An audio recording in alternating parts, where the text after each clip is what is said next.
Hey, you guys. Y'all know I don't really use StreamYard that much, but listen, let me try to find this live stream.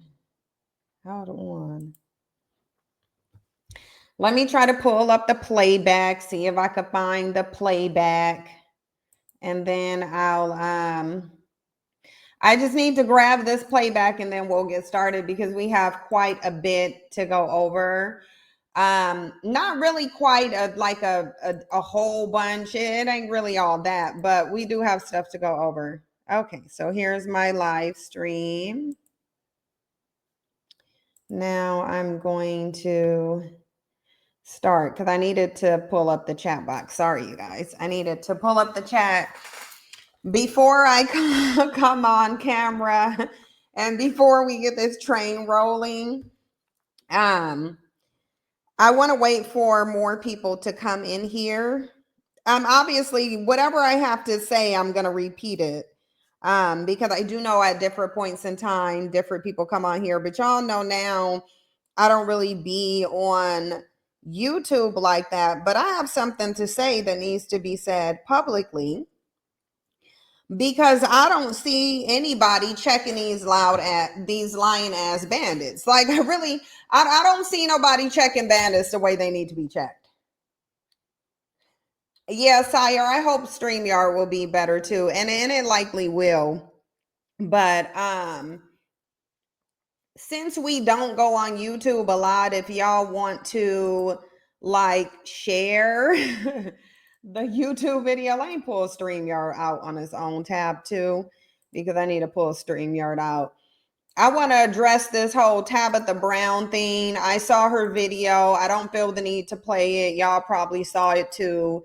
I'm just gonna come out and tell y'all I don't care what Tabitha Brown is talking about. I don't buy Tabitha Brown's products, and I don't see why she can't sell her products on a website of her own. And so I guess the issue with Tabitha Brown would have to come. It would have to be an issue that's taken by people who support Tabitha Brown and buys her products, which I do not. I can't. I find Tabitha Brown's energy to be too fake for me to entertain it. So I don't entertain fake people. And so I'm not buying Tabitha Brown's soft-spoken, condescending, I'm a religious, passive-aggressive tone. I don't fall for that. A lot of people do. I don't support Tabitha Brown, so I won't be listening to anything she says. Bottom line is, I'm not shopping at Target or Walmart, and I'm going to do my hardest to not shop from Amazon. It's very difficult to do that, though. But in general, I'm not going to be spending a lot. I'm only probably going to be buying groceries and necessities because I'm just tired of giving money into an economy that does not care about people who look like me. And that's something I want to address too. I want to address the Tabitha Brown situation. I want to address Black men running around in a time where your civil rights has been removed and creating lies and dumb childish narratives about child support just to get under Black women's skin. Bandits running around talking about DEI didn't benefit Black women just so that there's no expectation that they do anything. So we are going to get into quite a bit of things because I see exactly why you have Umar Johnson with his meatball ass sitting in a video spreading misinformation, talking about DEI didn't benefit Black people. And it's just, I just don't understand. I'll say it again. I've been saying it and I'll say it again. Black women listening to Black men is and will continue to be their greatest downfall. It just is what it is. Listening to Black men is going to be y'all's greatest downfall for the ones who are dumb enough to listen to Black men. I don't know who will be dumb enough to listen to them, but there is a sector of the population who are dumb enough to listen to black men and dumb enough to continue to listen to black men, knowing that the only thing that they have to offer you is lies. Let me make sure all my audio stuff is where it needs to be. Okay. Let's test. It sounds like I love it. Okay, sounds to me like they're working. Were y'all able to hear that? Because that was me testing the audio through StreamYard. So if y'all were able to hear that, then if y'all were able to hear the audio test, then everything is fine. Okay. Okay, good. I'm glad y'all have it. If StreamYard isn't having audio issues, then we will continue with StreamYard. We'll continue with StreamYard. I've erased all those toxic male channels, as you should. As you should. No one should be listening to black men, but let me just say this. First of all, I do want to give a huge shout out first and foremost, and it will continue to be first and foremost when we go live. I want to shout out everyone who has continued to support me on Patreon. Thank y'all so much. The Patreon supporters are always going strong. They maintain support. So thank you so much. I really do appreciate that. Obviously my continuance in doing the content is based on people on Patreon. So thank y'all so much for all of your support. Really appreciate it. Can't find enough words to thank you. Your support means everything. It's everything. That's the only, it's like it has the most value because it's genuinely everything. So thank you so much for that. If you are wanting to sign up for Patreon, which 99.9% of my content is on Patreon, I rarely go live on YouTube. It's not even consistent as once a week. I do not put pre-recorded content on YouTube, not really. I may give you a tiny clip from a video so that you can subscribe to Patreon, but my content is just not on YouTube. If somebody tries to put it on YouTube, it's just going to get removed because of copyright grounds. And I am going to copyright strike whoever takes my content, especially if you're taking it off Patreon.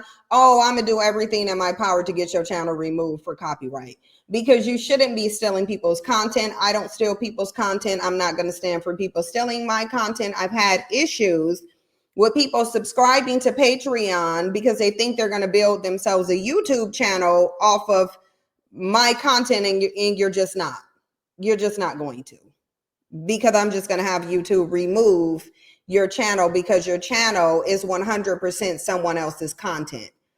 And so the link is in the description box for the Patreon. If y'all want to sign up for Patreon, it is not required, but it is the only way to basically get my content. So I definitely wanted to get that out of the way, because we're going to dive into this. Because if y'all are familiar with me on YouTube, y'all will know that I am most notoriously known for highlighting the deficits of black men. And I will continue to.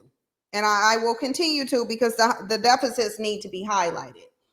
One of the statements, most controversial statements that I've made that is literally reigning true today, is that, yeah, you were told that these bandits fought during the civil rights movement so that you can have freedom, but I told y'all they did not. Freedom to black men, and if you look at this historically, if you do the research, freedom to black men has been tied to access to white women. I want y'all to understand that. And I've told y'all the only thing that black men have actively fought for was access to white women. I maintain that today. I will debate anybody on it. Anybody can step up and try to say that it's not true, and we can get into it, and I'll prove it to you that it is true. One of the ways I'm gonna prove it to you right now is based off of what black men are doing right now. Now, the whole entire 1965 civil rights bill that black men take credit for The whole civil rights bill has been dismissed. This was done, I believe, on day 1 or day 2 of Trump's presidency. Black men have done absolutely nothing. You want to know why they've done absolutely nothing? Because even though the civil rights bill was removed, the part about them still having access to white women has not. So what black men are doing, because they know that they should be doing something, they know that this was a move by another group of men to see what black men are going to do. Black men are doing absolutely nothing except trying to convince you that the civil rights bill did not do anything for you. And the reason I'm saying civil rights bill is because people seem to think there's a separation between DEI and the civil rights bill. No, these are one and the same. DEI is the civil rights bill. There would be no DEI if there was no civil rights bill.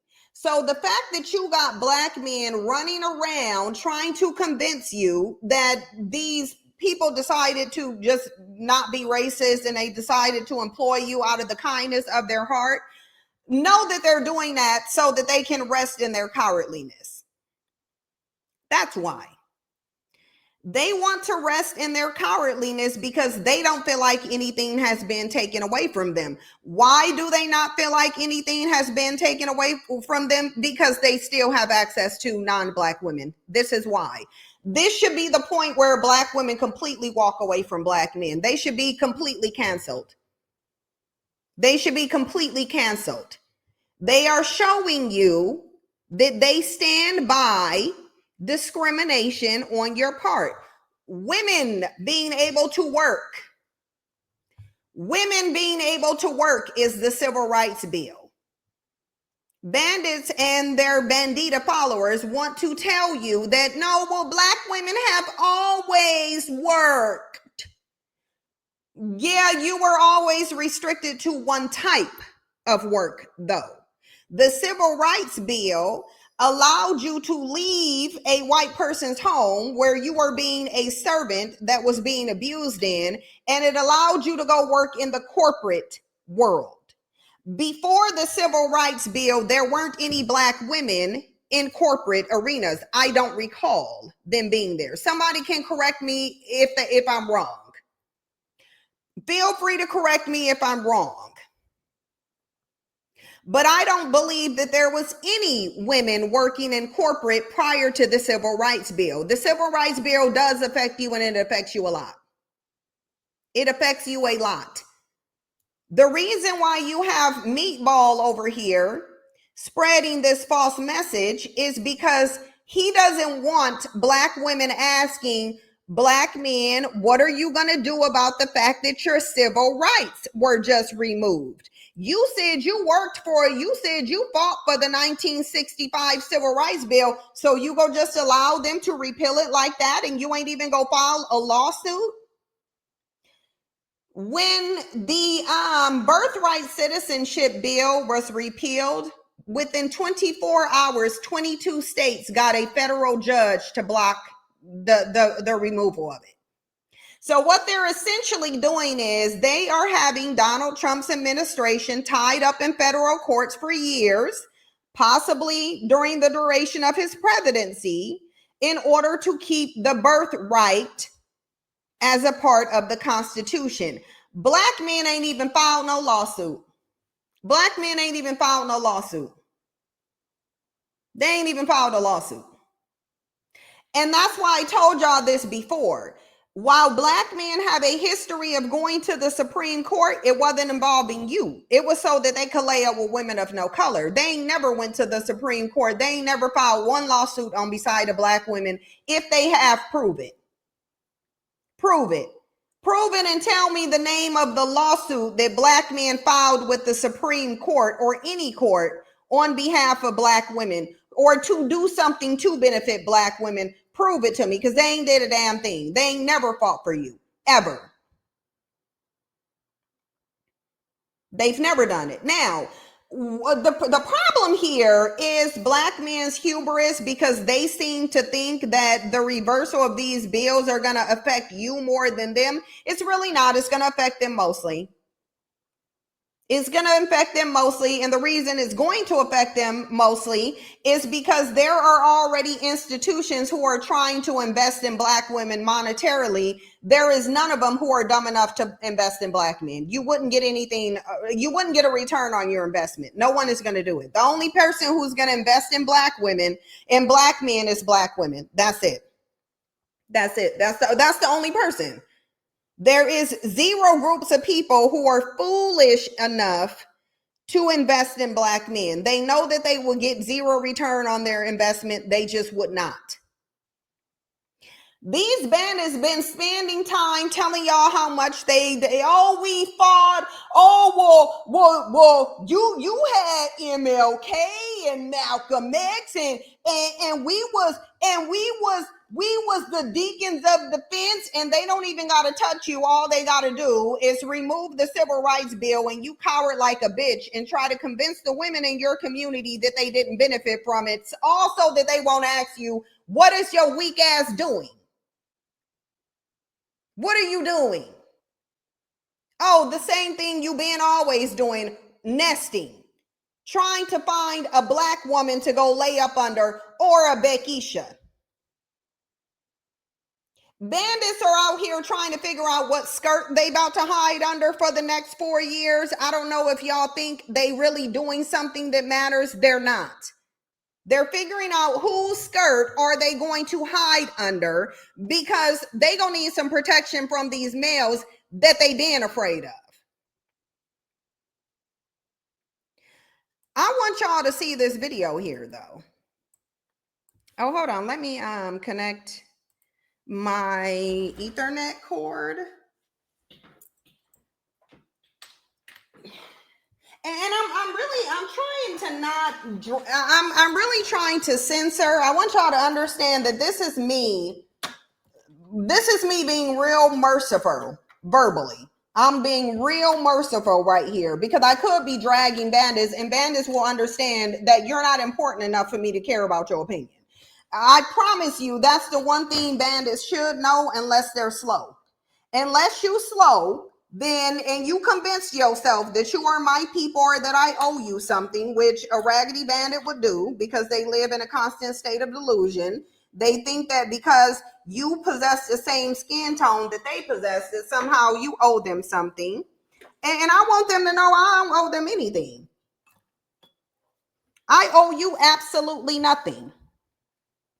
There is no black man that I owe anything to, nor do I owe any type of loyalty to you just because you black. I promise you I don't, though. I promise you, though, that I don't. And I'm going to proceed as if I don't. This is not one of those black women that you think you get to just come say, oh, well, look at what she doing to her people. No, I'm going to let you know right now, you're not my people. You're not. And if you say that you are, I'm going to correct you and let you know that you're not. But this is me being merciful at this point. This is me actually holding back. This is me holding back, because I really could be dragging them for filth, because they're showing how neutered and castrated they are. They might as well just go buy them some panties. I should just really see a whole bunch of black men lined up going into Victoria's Secret, get the appropriate attire, put you some panties on. Because at the end of the day, you a bitch.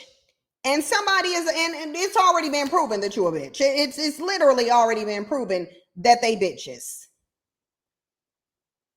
It's been proven.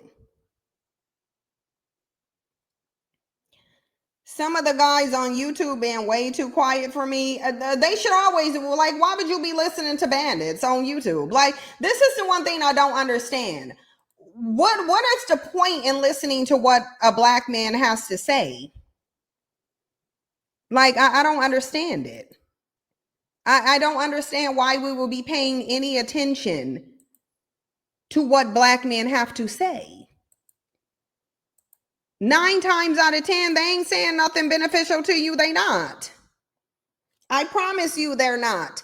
They're lying most of the time. 99.99999% of the time they lying. And if ain't nothing for them to lie about, they'll make up something. They will. And black women want to lie about black men's pathology. I already told y'all, if they don't have a way to slight you, if an organic way to slight you is not presented, they will find one. Hold on. Is my camera off?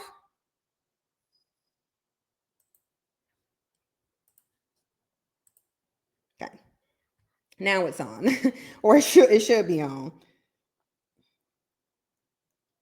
Yeah, no, they do. They need to go get them some lace panties. I would suggest a thong. Then it would actually make sense that you are nesting.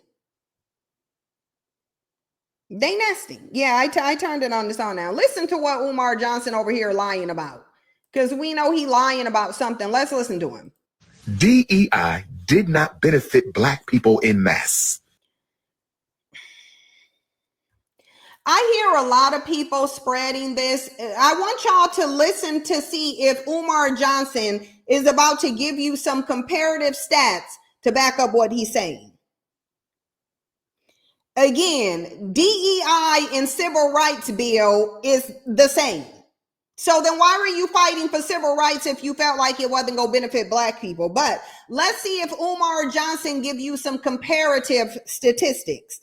Because in order to gauge whether DEI, the civil rights bill, i.e., benefited black people, which we know it did because you were sitting up in white spaces, you was being employed in corporations where they wouldn't have hired you otherwise. So if you had access to employment, then it benefited you. It just is what it is. I guarantee you this man ain't gonna give you no comparative stats.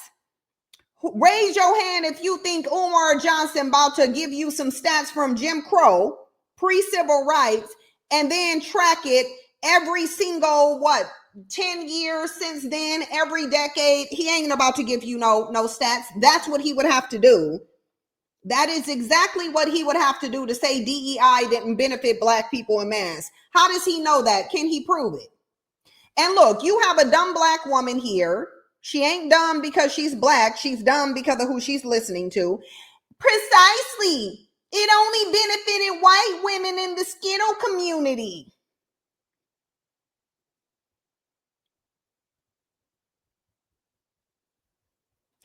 Women's rights are DEI. Does she not know that she wouldn't be up here on this platform if it wasn't for DEI? Does she not know that? Does none of these black people know that they wouldn't even be on white-owned Meta, i.e. Instagram? You would not be there if it was not for DEI. You wouldn't be at school if it wasn't at DEI. You wouldn't be going to hospitals or having nurses or doctors or surgeons that were DEI. You wouldn't be at no bank. You wouldn't have a bank account. Now, I would encourage you to not have a bank account at Bank of America or Wells Fargo. Chase is maintaining DEI. You can bank there. Chase said they are not changing their DEI. Chase Bank said they're not doing it, so you can definitely still bank there. Black women have consistently allowed black men to feed them lies, and they've been ingesting them, just sucking them down with a straw. Umar Johnson is lying. Why is he lying? Because he does not want y'all asking black men why they are not doing anything. Because if he can convince you that it didn't benefit you, then nothing was taken away from you. There's nothing that black men can do then you don't have a reason to go to black men and ask they weak asses why they ain't doing nothing. And it's the fact that they know that there's always going to be a black woman's house that they can nest in. Now, it won't be mine. I can tell y'all my doors are closed to bandits of all races. My doors are closed to bandits. You ain't gonna come over here for no shelter. I got nothing for you. You can get your ass out there and deal with them men who just took your civil rights away. That's what you need to do. Let's listen to the rest of his lies. It benefited a couple of token blacks. And I'm sorry, y'all gonna lose your little token. It benefited a few token blacks. Let's see how many black people were employed under the Civil Rights Bill. How many black people were employed due to the Civil Rights Bill? And the reason they keep calling it DEI is because it's for the same reason that your conservatives are calling it DEI, because they want you to think it's black specifically. They want you to think it applies to race when it does not. It applies to race, religion, gender, disability status, and veteran status. It doesn't just apply to that. In 1963, the unemployment rate was 5.0%. Okay, no, I need to see what it was for blacks. Provisions of the Civil Rights Act forbade discrimination on the basis of sex as well as race in hiring, promoting, and firing. The act prohibited discrimination in public accommodations and federally funded programs. It also strengthened the workforce of the voting rights and the desegregation of schools. The reason Umar Johnson is calling it DEI because he does not want you to know that this is the Civil Rights Bill. It is the Civil Rights Bill. It's not just your ability to work. It's your ability to be. Do y'all think housing discrimination wasn't a part of civil rights or DEI? Put a 1 in the chat box if you think housing discrimination wasn't a part of DEI. Your ability to get housing in certain neighborhoods is a part of DEI. The schools that you go to is DEI. But black women are over here allowing black men to tell them DEI didn't benefit them, when the reality is the fact that you're a woman on Instagram, it says DEI benefits you. If you are a woman and you work in the corporate arena, DEI benefits you. Right. And China King said, girl, they think it's hard to get apartments now. Wait until they can exclude you based on race. Right. And wait until you forced to be in a hood because you thought DEI, getting rid of DEI was a good thing, or you were too ignorant to educate yourself on what DEI actually is. A lot of white people will be disenfranchised because DEI goes away, particularly white women. They need to worry about those conservative men who feel like they should not be working because they are women. Well, when you get rid of the DEI, i.e. Civil Rights Bill, it means they don't have to hire you because you are a woman. But black women are listening to black men. Let's continue to listen to them. Benefits. But DEI did not benefit the masses of African people.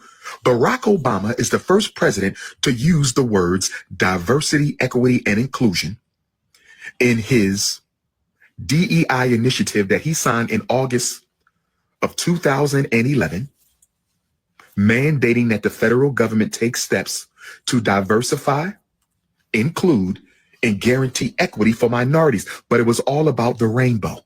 That law was about immigrants and rainbow gangers. It was not about black people. Yes, you have a few black people who are going to lose some. It wasn't about black people. And you likely, and you know what, Reese, you were likely arguing with a black woman who chose to listen to black men. That's what. Now, here's the thing. I ain't gonna be falling for the okie doke of nothing black men do, because I don't take black men seriously. They haven't proven as of lately that their opinion is worth me caring about. I don't care about their opinions. I value their opinions as just as much as I value them, which I view them as expendable, cowardly, nothing ass bitches. I'm just gonna let y'all know that now. And it will be that way until they prove differently. I don't care how much they cry. Go cry in your box on the side of the road that your dumb ass is going to be living in. Because you want to sit here and think something that did benefit you didn't benefit you just because raggedy ass Umar Johnson crying that the government won't give him money just because he says it. Some DEI benefits. But we are 42 million. And when we add our African immigrant brothers and sisters in, we're about 45, 48. I'm going to round it up because they always suppress our numbers. I'm going to round it up to 50 million Africans in America. Somebody help me understand how Barack Obama's DEI has benefited Black people in these past 16 years. Help me understand. Was DEI more important than civil rights, or was DEI a part of civil rights, which is why DEI and civil rights both went? What do you think is going to happen when now, rather than you having equal opportunity employment, now you do not have equal opportunity employment? So a lot of y'all are about to see how dumb it is to listen to Black men. Equal opportunity employment was rolled back. Yep, I told you DEI is the civil rights movement. Again, over here, we know what we talking about. Over here, we actually go read stuff. That's why over here, we weren't paying any attention to Black men lying about a child support bill because we knew he was lying. The reason we knew he was lying because we went and we searched and we did the research and we read Donald Trump's child care plan. Donald Trump does not have a child support plan. It is a child care plan where child support was one of the forms of child care, and it had nothing to do with anything pertaining to child support except the enforcement of it. So the reason y'all never saw CNG come up here and address this lie that Black men was telling is because she already knew it was a lie because she wouldn't fact check. So me being up here today is to drag them for lying, not to act surprised that they were lying. I been knew they were lying because I went and looked it up. Soon as I saw the first raggedy video of a bandit doing it, I went and looked it up because I know bandits are liars. They don't read, they lie. Bandits lie. They're not going to why would they tell you the truth as a Black woman? Why would you think as a Black woman that they are telling you the truth? You should just naturally assume everything that they say is a lie because 100% of the time it is a lie. If bandits are breathing, they're lying, especially if it has something to do with money and Black women and children. They lie the most in that regard. So I don't ever believe anything the bandits say, so therefore I would never give in to anything the bandits do. On day one, when this bandit started this lie, I clocked it as a lie. Add to that the fact that Donald Trump said he's getting rid of the IRS completely. So you just wouldn't be stupid enough to believe anything referencing a tax credit if your president said he's getting rid of taxes completely. And you're believing something about a child tax credit because you're listening to a lying ass, bandit ass bitch. That would just be on you. If you dumb enough to believe them, you dumb enough to believe them. And what Umar is saying is a lie, yet Black women are here believing them. Look, I agree. I thought I was the only one. People are making this a black and white theme, but it was really introduced for rainbow inclusion. Just dumb. Exactly. Now she got some sense. People, please do not take this man's word and run with it. Do some research. This absolutely helped us in several areas, but because people trust him so much, they don't fact check. And because Black men don't want to do anything anyway, they will co-sign this message. And look, DEI benefited people of color, aka not Black Americans, LGBTQ, and women. This is an issue of ignorance here. Because if DEI didn't benefit you, then that means that you spent this whole last 60 years being in Jim Crow and your dumbass was too stupid to realize you weren't even in it.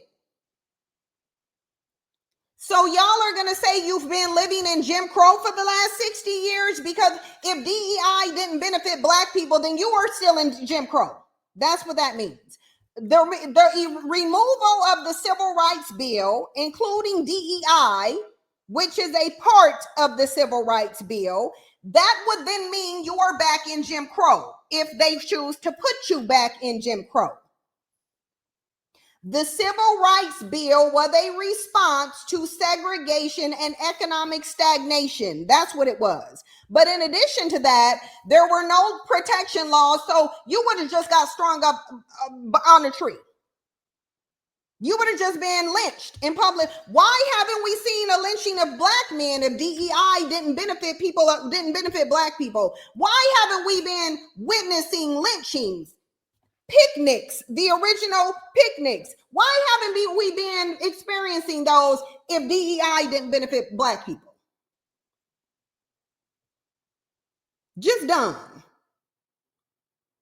Just dumb. And look, all of them is sitting up here just, oh, DEI benefited people of color. Now, I expect this from dumb bandits. They struggle the most with illiteracy. But for black women who have been severely disenfranchised continuously by black men's lies, I don't know why you still listening to them. This is looking like a intellectual problem that we're having. That's what it's giving.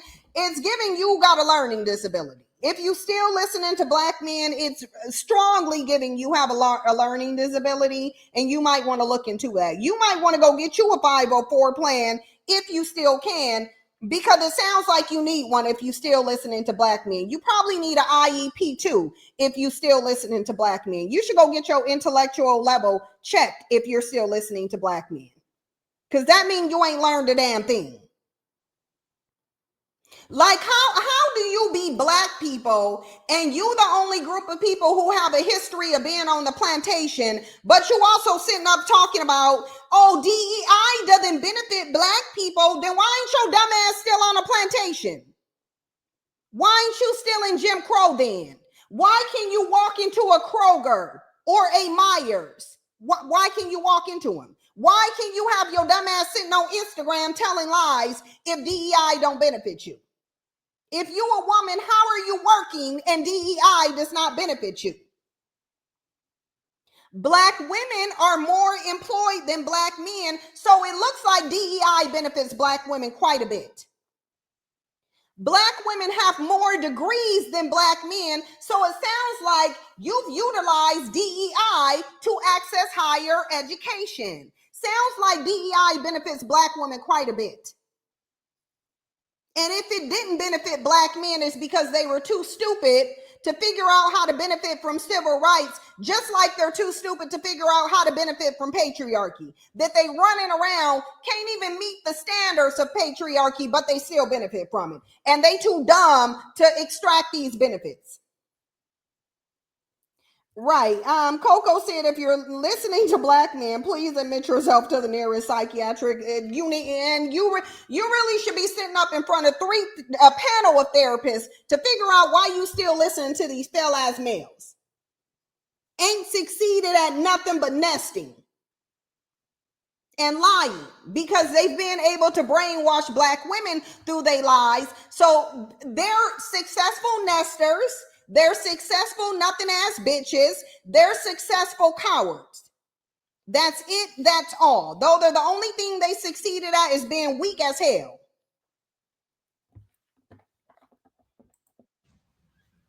Affirmative action is not the same as DEI.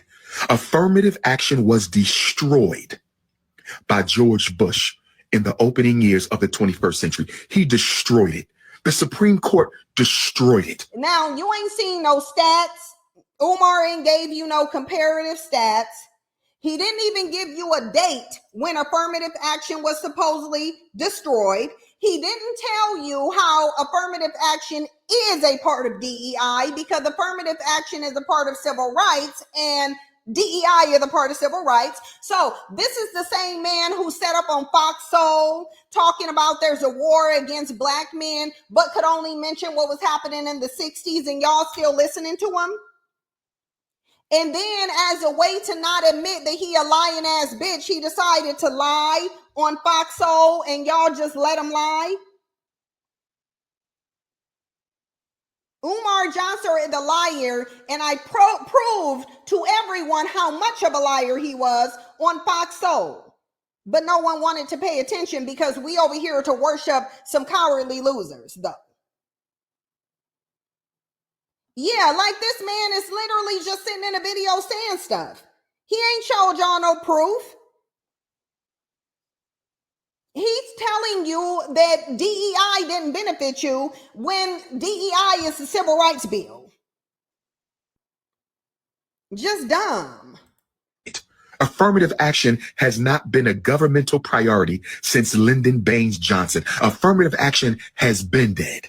Affirmative action been dead. That's why Barack Obama called it diversity, equity, and inclusion. Why didn't Barack Obama call it affirmative action? So because they relabeled something, so because they changed the name of, rebranded something, which is what people do. People rebrand all the time. So because DEI and because affirmative action was rebranded to DEI, now Umar Johnson is saying, "Oh, affirmative action never worked." He ain't gonna prove it to you though. He's not gonna give you no stats. He ain't gonna give you no data. He ain't gonna give you a damn thing to back up anything that he's saying. He's just going to say it. And then black women. And I'm going to mention black women because you the most disenfranchised by these bandits. Oh, black women go for it. Like they going for it in the comments. Because of course, if a black man say it, it must be true, right? Action. Why didn't Barack Obama call it affirmative action? Why didn't Barack Obama call it affirmative action? I'll tell you why Barack Obama didn't call it affirmative action. Barack Obama didn't call it affirmative action because he didn't want it associated with black people. He didn't want it associated with black people. You're fighting for something that was not created to help you. Let me say it again for the Kunak. This is a man who's too dumb to realize that DEI and civil rights bill are the exact same thing. These bandits can't even correctly identify something that they said they fought for. Black men said they fought for the civil rights bill, yet there's a black man up here denouncing what he fought for because he does not understand that civil rights bill and DEI is the same thing. And black people are going for the day, like the dumb goof troop. Like, how long are you going to be the goof troop and sit around looking goofy and dumb as hell talking about the civil rights bill didn't benefit you? Mind you, you're not in Jim Crow, but the civil rights bill didn't benefit you. You send your dumb ass up on Instagram. You think Mark Zuckerberg will hire you willingly? Do you think Mark Zuckerberg would have you on his platform benefiting unless he has to? No, he doesn't have to, so he's not going to. And you're going to see real soon just how much the civil rights bill actually did benefit you. And it's too bad that you got out. The only group of people who've been enslaved in this country seem to be the dumbest when it comes to oppression. Just dumb. Just dumb. So you don't know that the civil rights bill meant the end of Jim Crow? You don't know that? You don't know that that has more? It's not just about you getting a job? Because black men ain't going to go out there and physically fight nothing but women's weaves. That's the only thing black men want to physically fight is black women and their aesthetics and their cosmetics. Those are the only people black men go fight. They not go square up to no man. They not go fight for no rights. They get to lay down with white women. To them, they got everything they need. And black women sitting up here listening to this nonsense. I'm not about to continue with Umar Johnson's lies. I just want y'all to see that he indeed is sitting up there talking about DEI didn't benefit black people. Use a damn lie. The civil rights bill did benefit black people. It ain't no more. Kendo said, I remember Miss Sinji when you were on Tammy Mac Foxhole as a black man. Ladies, y'all are worthy and beautiful. Okay, thank you. Now let's get into this next lie that black women just fell for. And I know they fell for it because there was a bunch of black women that came to me and asked me to talk about this, and I wasn't going to do it because there's no point. I'm not going to address lies. Like I'm not. I'm going to tell you to go look it up because we need to get into the habit of doing the research on our own. This is why I tell you, don't take my word for it. Go look it up. Yeah, girl, just saying, ain't nobody about to sit here and listen to black men and they lies. I ain't got the time. Go lie to who's willing to believe your dumbass lies. This is the bandit who, mind you, I want y'all to see how disgusting and diabolical this is. I really want y'all to understand how nasty this is. This is not a joke. This is a man who did this literally right when the civil rights bill is getting repealed. This disgusting bandit decides to start a child support rumor so that he can make fun of black women. And look, millions of people, and he's going to tell you millions of people believed me. I had to prove nothing. This is the problem with your people. This is a huge problem with American citizens. Huge problem. Believe in anything that they told. Believe in whatever that comes down the pipeline. First of all, obviously y'all don't even know the child tax credit rules. Y'all clearly don't even understand them, because in order to get a child tax credit, you have to certify to the IRS and prove that you provide 50% of the support, at least 50% of the support for the child. There are very few black men who can do that. Sam, did you see that Becky, who voted for Trump, fall for this too? What does that matter though? Because I hear a very different conversation coming from Becky. Let me do a sidebar and let y'all understand something. Something that black women don't understand about white women. White women move very strategically. You actually should be taking notes. Again, even if you don't like something about somebody, you should be looking at what you do like about them and seeing how you can employ that same skill and it will benefit you. White women are very calculated. They're very strategic. They know how to weaponize weakness, and they know how to make somebody think that they're in control when really she is. This is something black women need to study. They are very cunning. So while you may think that they are voting against their interests, they are not.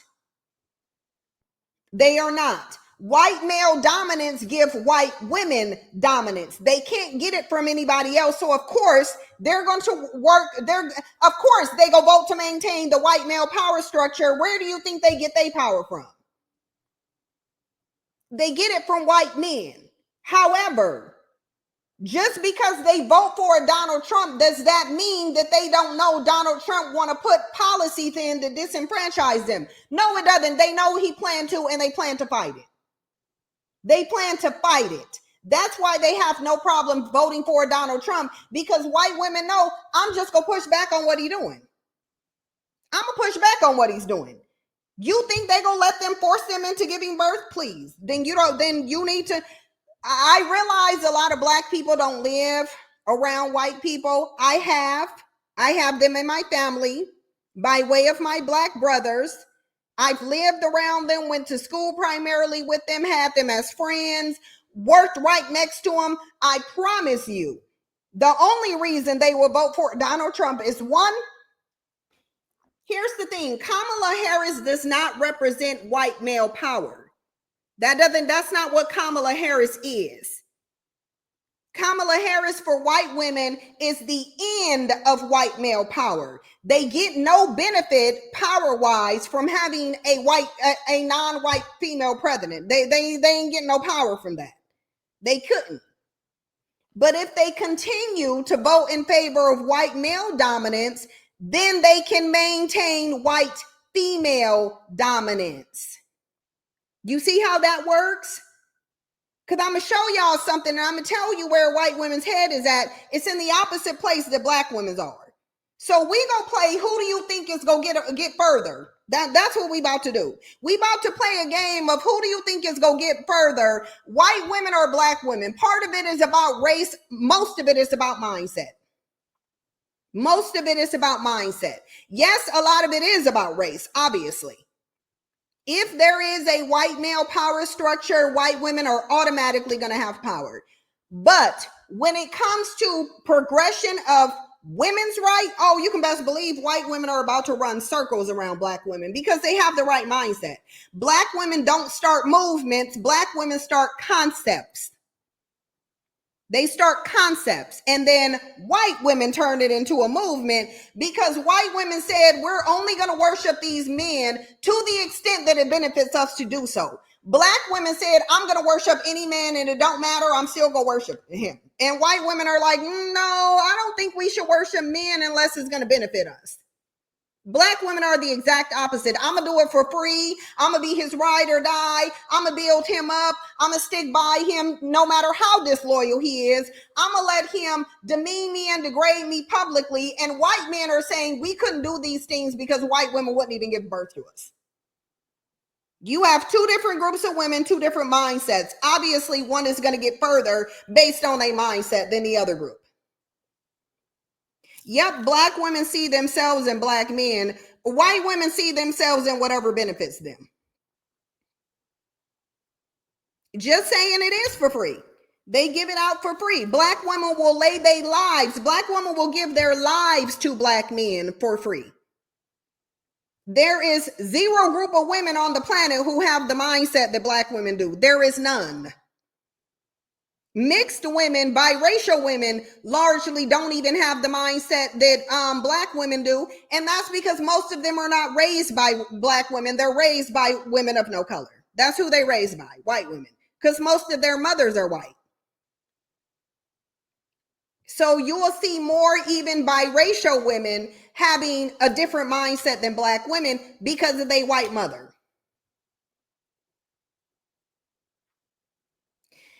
Jess Lee said they'll do it, cry, get sympathy, then you're done. It's their tears, gets you in deep shit. Again, they know how to weaponize weakness. Black women only want to be the strong woman. And that's fine. Be the strong woman, but do that work in a patriarchy though.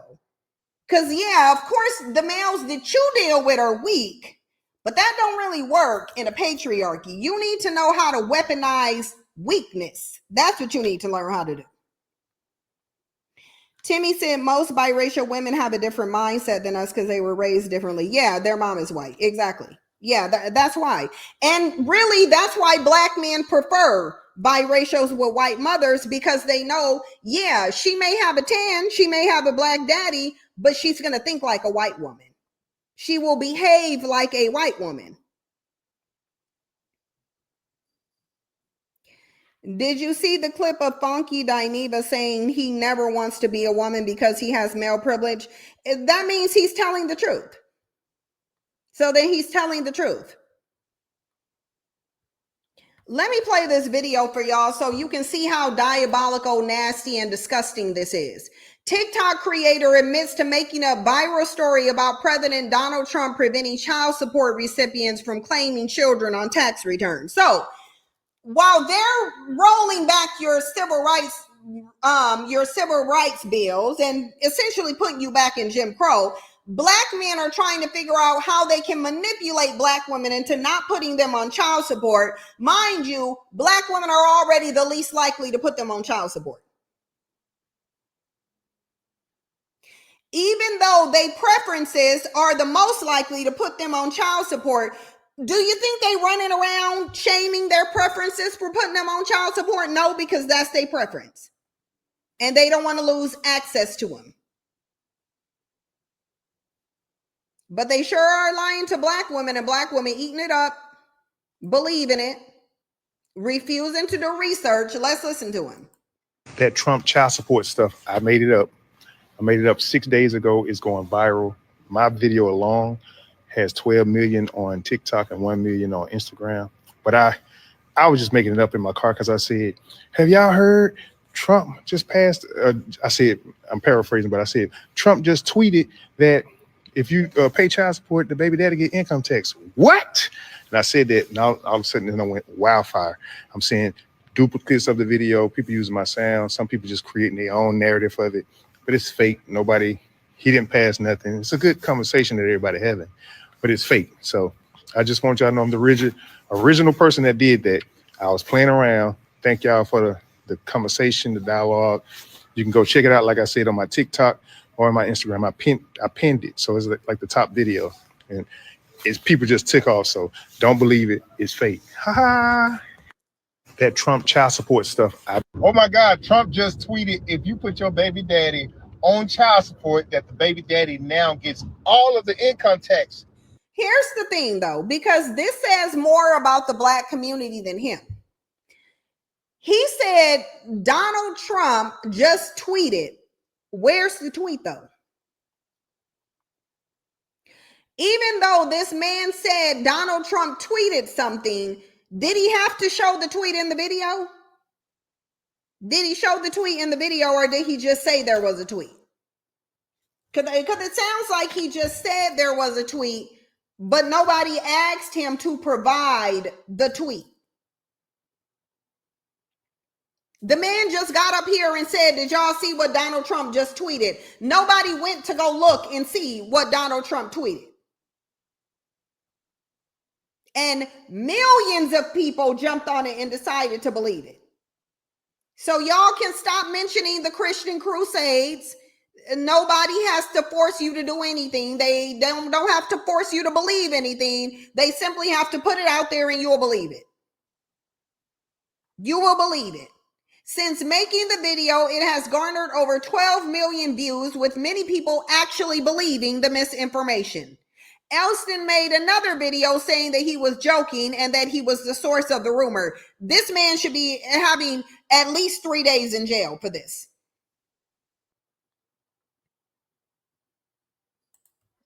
What?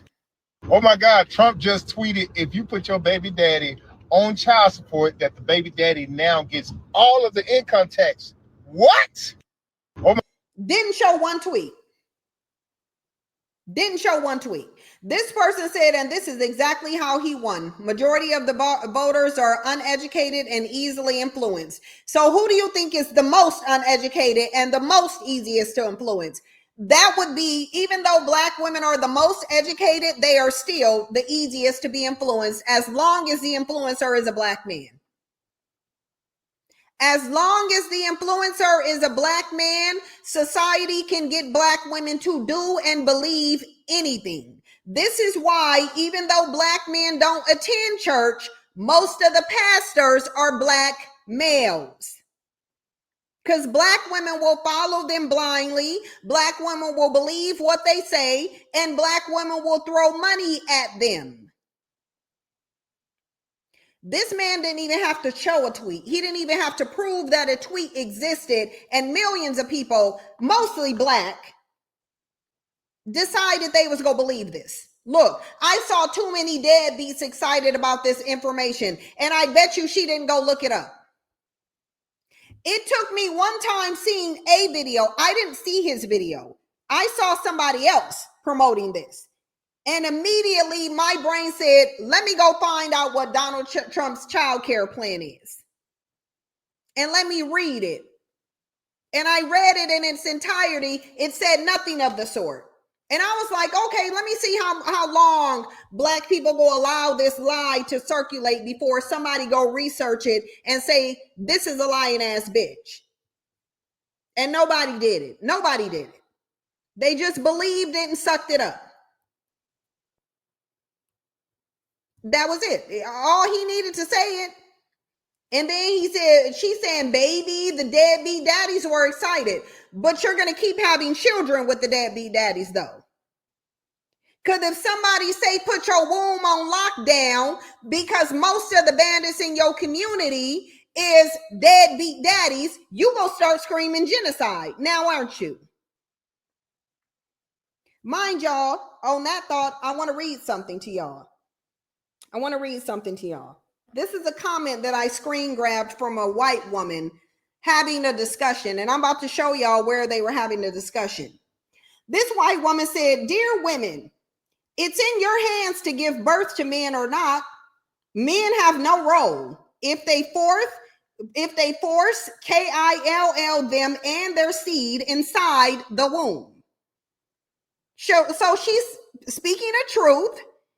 If you choose not to give birth to them, then you just choose not to. Yeah, they can try to force you, but they will take out themselves in the process. They actually need you.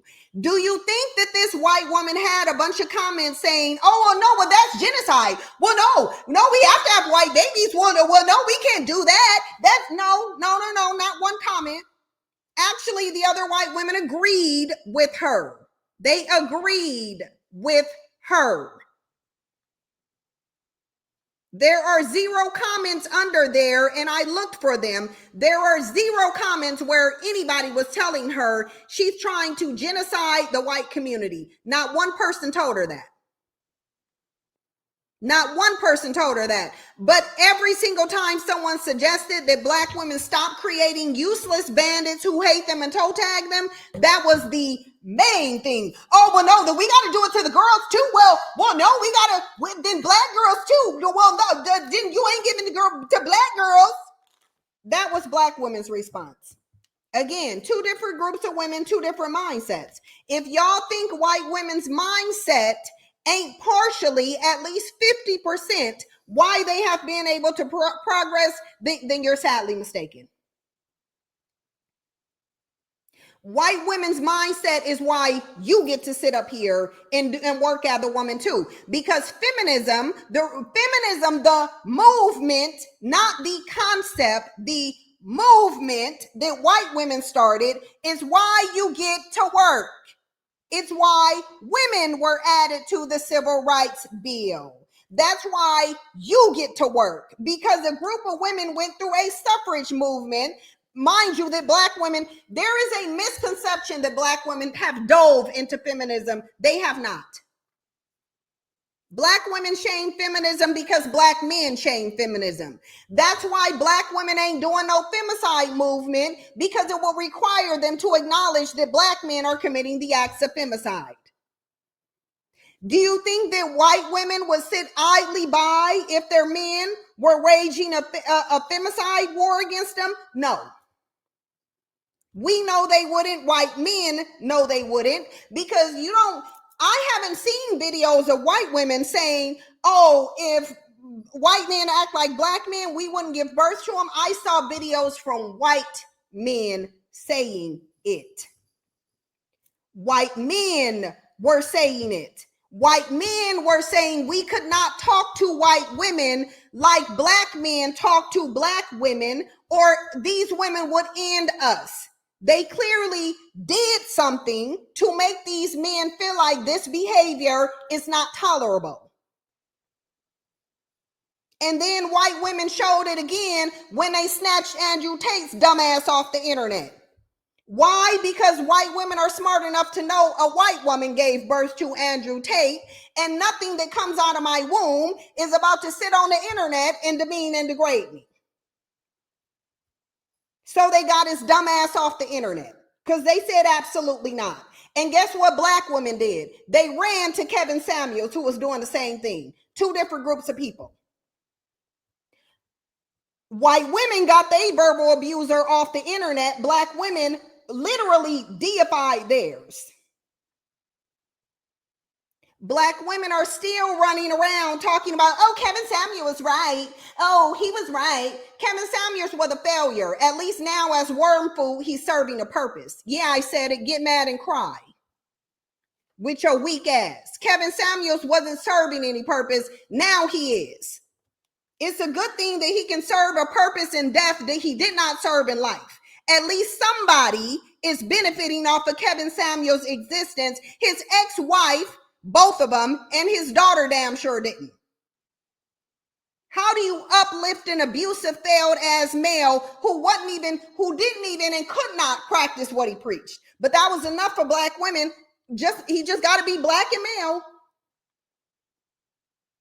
That's it. Oh, he black and male, so let's just go listen to him because he is black and male, so that must mean he's right. Never mind the fact that he's verbally degrading us. Oh no, this is just constructive criticism. White women said, I don't give a damn if you telling the truth or not. You go get your ass off the internet saying it about us. White men simply backed white women, as they should. But white women got Andrew Tate off the internet. Because they said absolutely not. Nothing that comes out of my womb is about to be sitting up here telling me that I'm useless and undeserving. Because I just won't use my womb then. It is diabolical that the same thing that you birthing from your womb is the very thing that you whining and saying, oh, well, they're femiciding us. So at this point, black women have sent a very loud and very clear message that when it comes to them or black men, they choose black men. Sanji heard you straight from the gate. You said somebody tell the old Sanji who spoke against white supremacy, we will miss her. Let me tell you, that black male worshiper is dead and she will never return. So you can go grieve her if you want to, but she ain't coming back. That Sanji ain't coming back. She's dead and she's where she needs to be. She will not be coming back. Listen, mark my word, I will die before I ever defend black men again. I will die before I ever defend you. I will never defend black men again. Mark my words, I will meet my maker before I ever defend black men again. It ain't gonna happen. It ain't gonna happen. Because in order for me to defend y'all, I either had to be ignorant or I had to be lying, and I was ignorant, and I don't dwell in ignorance, and I don't spread lies. So absolutely not. I will not lie for you. I will not lie and say you're good men when you're not. I won't lie and say you're useful men when you are expendable. You don't do anything. Ain't nobody about to lie for you. This band is set up here in the midst of the civil rights bill getting reversed and decided to troll black women.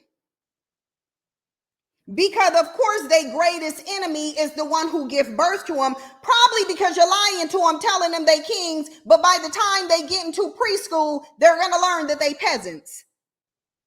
And you ain't connected the dots between that yet, have you? While you sitting up saying, oh, we're speaking life into them. No, you're speaking lies into them. You're speaking lies into them.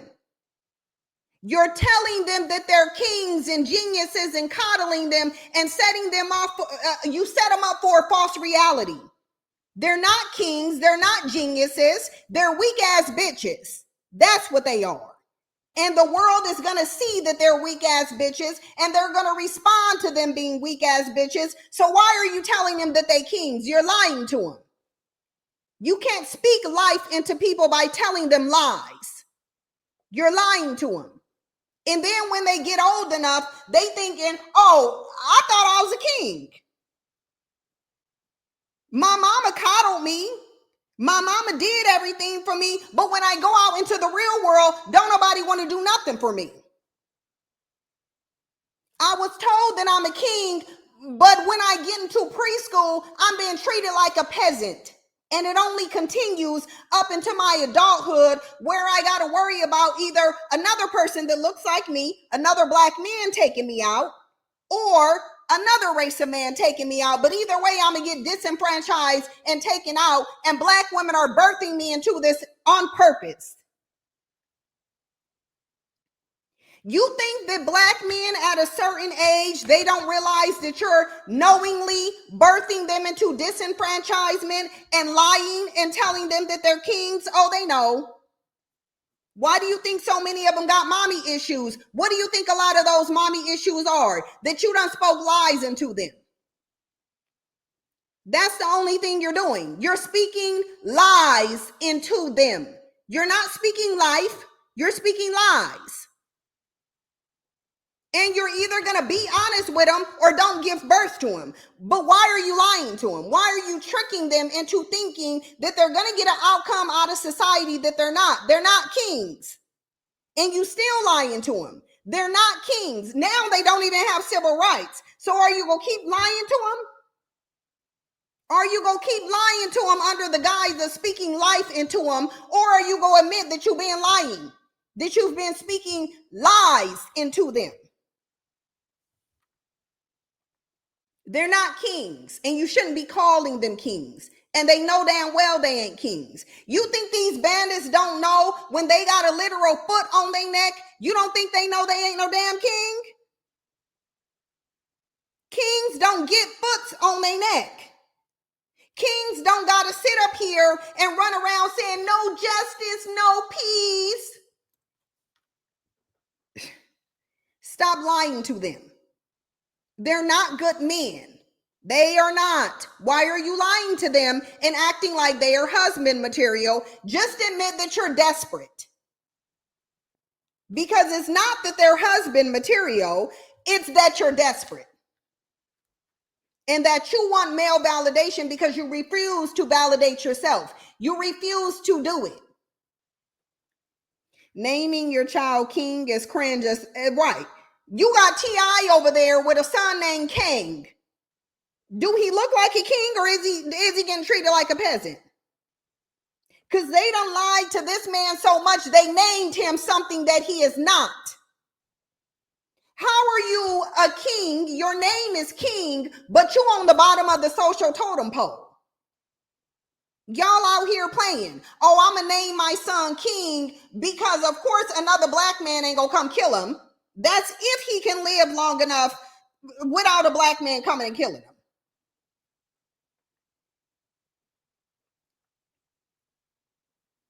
But you just gonna name your son King, and he running around here embodying nothing that has to do with King?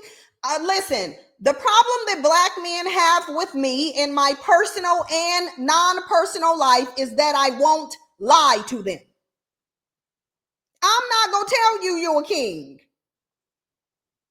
You think if you're a problematic man and you come to me with a marriage proposal, you think I'm gonna say, oh, okay, he'll change when he's married? Nah, bitch, change first. Change first, and then I'll marry you. But if you ain't gonna change, you ain't gonna be in my life. Okay, y'all think a man can get away with telling me he ain't gonna change? Okay, let me plan my escape route then. I'm gonna let you be dusty on your own. If you are a poor performing nothing ass bitch, you're gonna know. Because I'm not gonna lie to you. I'm gonna say, no, you need to do more. You need to go fight. I'm not gonna give birth to a black male because I already know I would be purposely and intentionally and knowingly birthing them into this society. Black women are the better investment. Would I have a female child? Absolutely. They are the best investment. I'm not going to sit here and lie to myself because black women lie to themselves about black men. Black women won't acknowledge that these males are not fit to be fathers or husbands or community leaders. They're not, though. And they've demonstrated that they're not. They've demonstrated they are not those dudes. Yeah, marriage doesn't change anything, but black women think it does. Black women think that if a cheating man, if she married the cheating boyfriend, that he's going to be a faithful husband. No, if you married a cheating boyfriend, now you just got a cheating husband. That's how reality works. It doesn't work where you told this man that his cheating behavior is okay by marrying him and then he just stops cheating. That doesn't exist. No, if you marry a cheating boyfriend, you go get a cheating husband. It ain't gonna change. Yeah, Sophie B, to you, these bandits ain't got no kingdom. Most of them don't even have no house to live in except they mamas, but y'all still lying to them and telling them they king. I don't know one king that was on an air mattress than his mama's basement. I don't know one. I don't know no kings who don't own nothing. I don't know of no kings who don't have no resources. So this must be a new group of king, a new group of powerless, economically disenfranchised kings who have no power to do anything on their own and who need a woman to make them wear a condom so that they're protected from fatherhood, because they can't protect themselves from fatherhood either. And that's why they go tell you to go, well, she didn't make him put on a condom. Okay, well, if they pass this ejaculation bill, you do realize that's not going to be an excuse.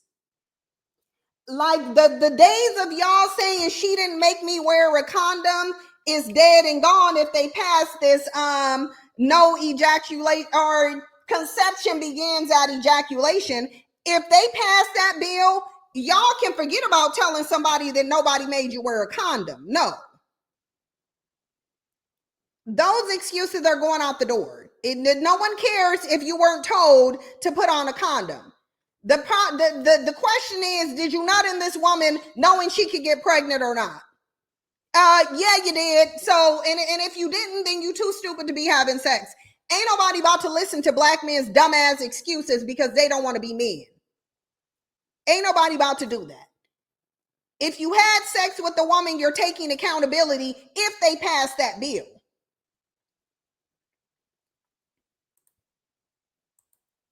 Let's get into this. Look, another thing from the grill. And look, this being out.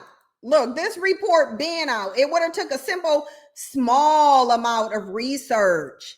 Small amount of research.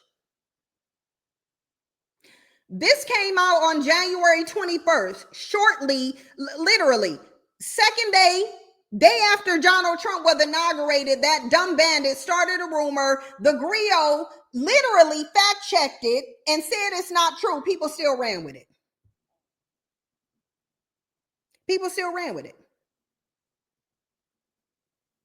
They still ran with it. This was published on January 21st. Second day, literally, for the most part, the first real day of Donald Trump's presidency, because the inauguration is just a party. That doesn't count. This is the day that he was signing. This is within 24 hours. A bandit had already had a damn lie. A bandit had already mass circulated a lie within 24 hours of Donald Trump being sworn in. And here go a bandit trolling black women. Because, of course, the worst thing they want to do with a most active father ass is pay child support for their kid. Because they're so actively involved. Of course, they got a gripe against child support because they're the most active fathers. So, of course, you got to go put an active father on child support. I don't know why anybody would do that, because if you already paying, you already paying. Put a 1 in the chat box if there's some women that you just can't convince to put black men on child support, because I'm one of those women to where if you don't take care of your kid voluntarily, without a question, you're going on child support. And that's not me saying I'm going to give you months to be inconsistent. You got one time to be inconsistent and I'm putting you on child support, period. And just don't have a kid with me then. If you don't like that, then you better make sure you're wearing a condom, because I'm going to let you know I am not one of those women that is going to deter putting you on child support. I will not. The only way I won't put you on child support is if you already actively financially providing for your kids. If you getting on child support, I care nothing about black men's gripe with the system. I couldn't care less. That's between you and the system. What I'm seeing over here is a man who don't want to consistently take care of his kid. I'm not about to play those games with you. You either go be consistent or you on child support. It's that simple. It's really that simple. I'm not going to argue with you over it. I'm not about to argue with a black man or any man over his responsibility to his child. You either go pay the money or you get on child support. And it doesn't matter. I can have $50 million in the bank. I'm still putting you on child support. I'm still putting you on child support. The only thing you can do to not be on child support is to support your child voluntarily. The minute that you don't do that, you got 1 month to miss and you on child support. That's all you got. And I don't care what no black man is saying. Oh, well, you will either do it voluntarily or the system. Listen, you got to gripe with the system. Okay, fight the system. Fine, do that.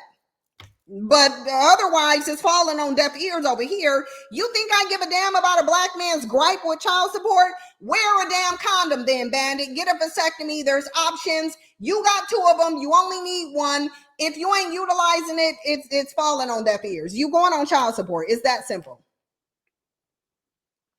Donna Dash said exactly, men need to be held responsible. Women will tell me if I have money, why would I put them on it? Why wouldn't you put them on it? It's not about your money. It's about giving your child the full life that they deserve. That man laid up with you and put his bodily fluids into your body, so you paying the damn bill. It just is what it is. With me, it is what it is. And even if I don't get the child support, I'm still going to put you on it. I'm still going to put you on it, because understand, Cin's never going to allow herself to be in a position where she needs a man. No, me needing the money ain't a question. Your kid needs the money. The money ain't for you as an adult. All you're doing is neglecting your child. No, that grown ass man who's the leader laid up and helped create a child, his dumb ass need to pay for it. I'm putting you on child support. It just is what it is. It is what it is. You can act stupid if you want to. You can withhold your raggedy ass, absentee father ass dick if you want to. You can go find whatever hood rat you want. You still going on child support. It's like you're still gonna go on child support. You can call it bitter. You can call it retaliation. Okay, all that's cool. You still going on child support. You said all of that. And I'm still at the child support office. Actually, I ain't going to even go to the child support office. I'm going to get an attorney because I don't want to have to do all that work. So I'm just going to give it to the appropriate attorney and say, do your thing. Get this man on child support, because an attorney got more legal resources than I do. So even if you try to hide something, an attorney can find it. So I'm going to go ahead and get an attorney, even if you only give him $40 a week. Okay, you go give those $40 though. You go give that $40. You just go give it. Really, what's going on is the changes they made to child support has to do with the enforcement of child support, meaning how the man pays and what will be done if he does not pay. That's what the child support modification was. It's about the enforcement of it. But do you think bandits cared about that? No, they just created a lie. Look, they said it's been 24 hours since Donald Trump was officially sworn into the offices as the 47th U.S. president, and a dumbass bandit is lying already. That's what they meant to say. They meant to say a raggedy ass bandit is lying anyway, because the only person who would think about doing this is a raggedy ass bandit. Storm said, yeah, $30 and it's topped off at 87 weekly. Just a damn Jane. What? Hold on. I don't know how women are standing for this.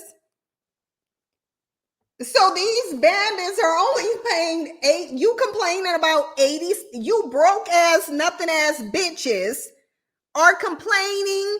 You high value, most active father ass bitches are complaining about $87 a week. I don't like no cheap ass bitch. I don't like cheap bitches. I can't stand cheap. If you cheap, you gonna have to get your ass on.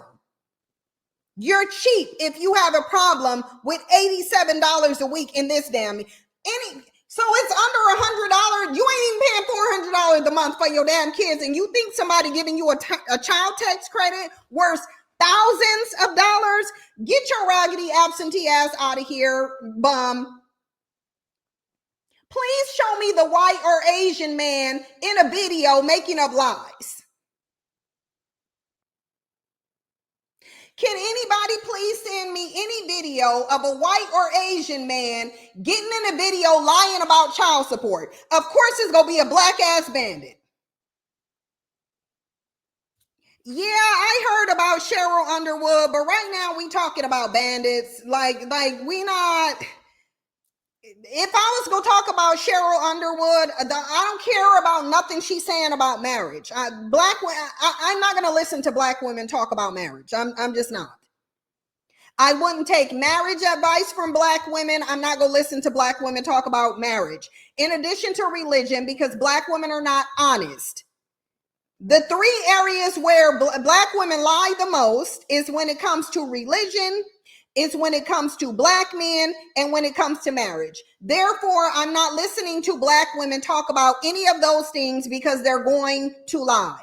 They're going to lie, they're going to male worship, and they go get on my nerves. So I'm not going to listen to black women give marriage advice or talk about how to get married. I won't listen to black women say that. I won't. I'm not going to listen to a black woman when it comes to black men because they're going to lie. They go try to tell you they kings. They go try to tell you that black men are wounded warriors. No, they're nothing as bitches. So I'm not going to listen to you talk about a black man unless you're telling the truth. I'm also not going to listen to black women talk about religion. They're going to lie to validate their dumbass decision to take on an ideology that says they're inferior. And I'm just not going to do it. If you are a Christian, you should be okay with being a slave. This is all I have to say. And this is all I'm ever going to say about it.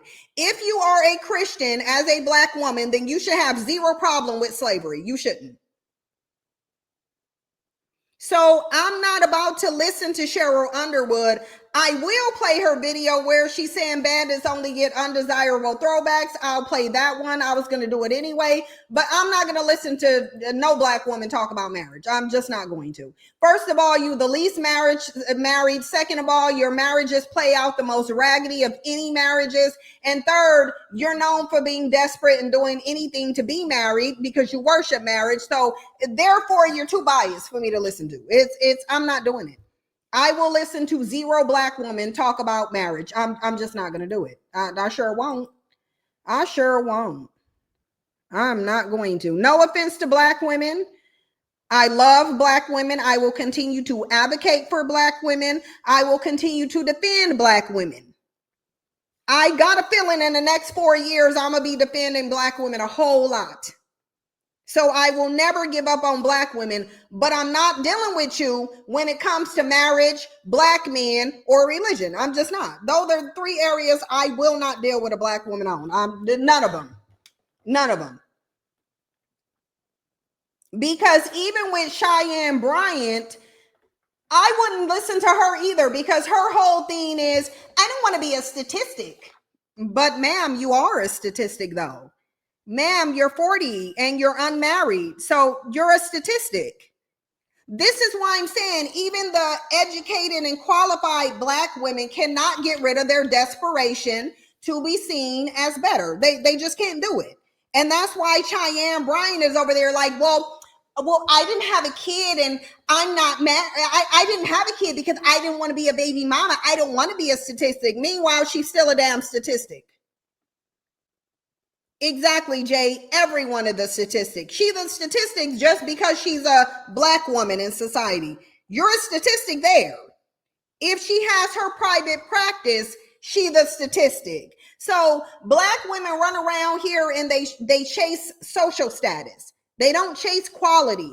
They're chasing somebody's opinion. And I ain't got time for it. I can give a damn. I care less about being a statistic. When I have a child, it will be out of wedlock. 100%, I will never have a child in wedlock because it's harder for women when they have children in wedlock. They want you to think it's easier. It's actually harder. So therefore, I'm only willing to have children out of wedlock. Mind you, I'm not saying I won't get married. I'm not going to marry the man I have a kid by. Absolutely not. I'm not going to give you more legal control than you deserve. I'm not. And if you have a kid in wedlock, you are giving that man control over you and your kids, and I ain't doing it. It is harder for married women with children when the relationship ends. I'm saying when because it's going to.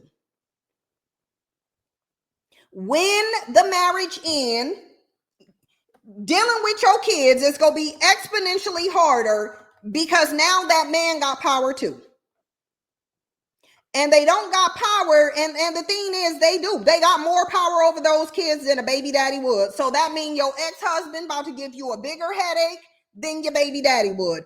And I'm not about to do it. Y'all can say whatever y'all want to. Judge and say whatever you want to. You can throw baby mama, you can throw single mother. Okay, that's fine. I'll absorb all of them. I would prefer to be any of those than asking a man's permission to take my kid off the state, though. I would prefer to be called a baby mama than to have to get on the phone with a bitter ass ex-husband who don't want me to take my kid out that state, or who don't want me to change my kid's school, or who's going to weaponize the fact that now you need his damn permission for anything. I'm not doing that. You can do whatever you want to, November. You can exit stage left. The only bastard in here is you. You are the bastard child.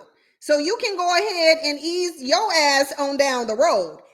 Show November's raggedy ass the way out.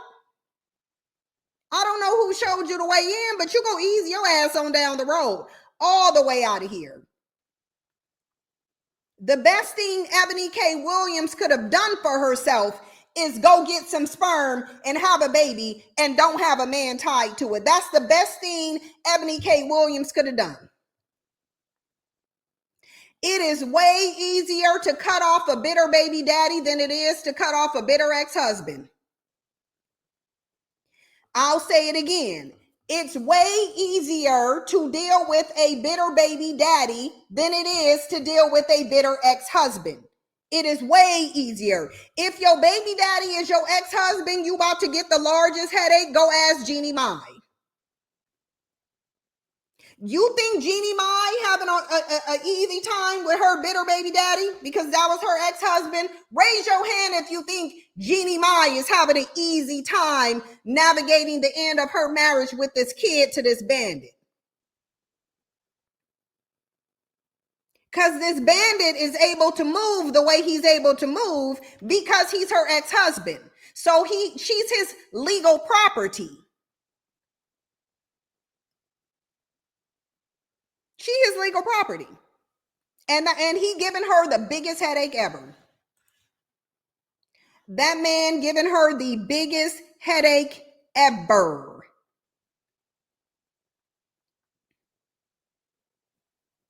Jeannie Mai probably stay with a headache. Miss Tiffany said, but Jeannie thought Jeezy was such a prize. No, she didn't. She thought he was an easy bag. Jeannie Mai did not think Jeezy was a prize. She thought he was a sucker to be licked. That's what Jeannie Mai thought. Jeannie Mai thought she could get a bag. That's what Jeannie Mai said. Jeannie Mai said, I'm about to get a bag off this bandit. Y'all think I came here? You think I'm having a baby for free? Jeannie Mai said, no, I'm going to tell this bandit what he want to hear, which is that I'm going to submit. That's what Jeannie said.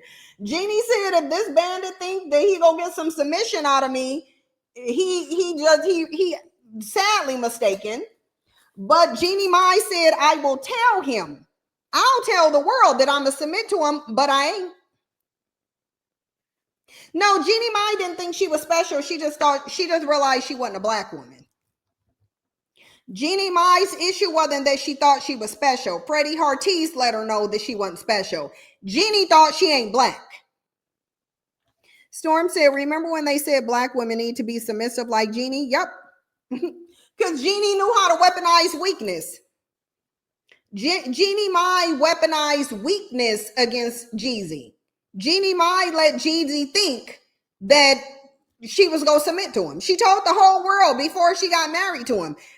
Because she already know black men, they don't have no power. They are obsessed with submission. So she said, okay, I'm going to come in here and I'm going to sell this Asian submissiveness to this bandit and watch how I flip soon as this marriage license gets signed. And Jeezy told y'all, Jeannie Mai ain't submissive. She's very aggressive and non-submissive. Jeannie Mai sold Jeezy the lie that she was submissive so she could get the marriage that she wanted.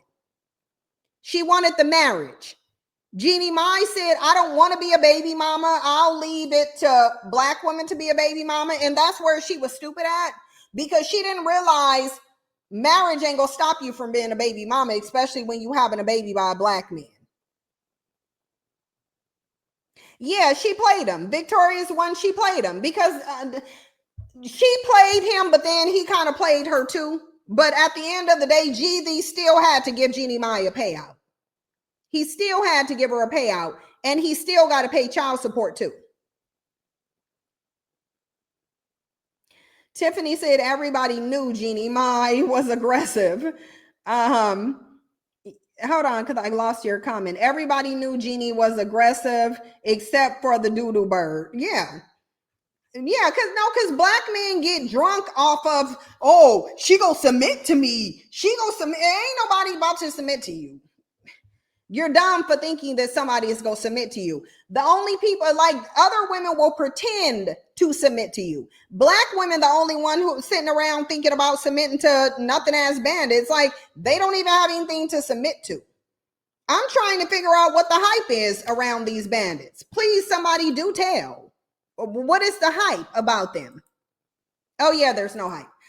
Anyway, there's no hype. There's just black male worship. So let's get into white women's minds here, because I want to show y'all something. Because this is what you do when you move in silence. You understand that yeah, there's a certain structure that I need to maintain. White women are looking and saying there's a certain structure that I need to maintain because my power is funneled through that structure. That structure is called white male dominance. So white women said, I'm going to maintain my power by way of constantly supporting white male power, but I'm going to push back on this patriarchy. White women said, okay, that's fine. Sure.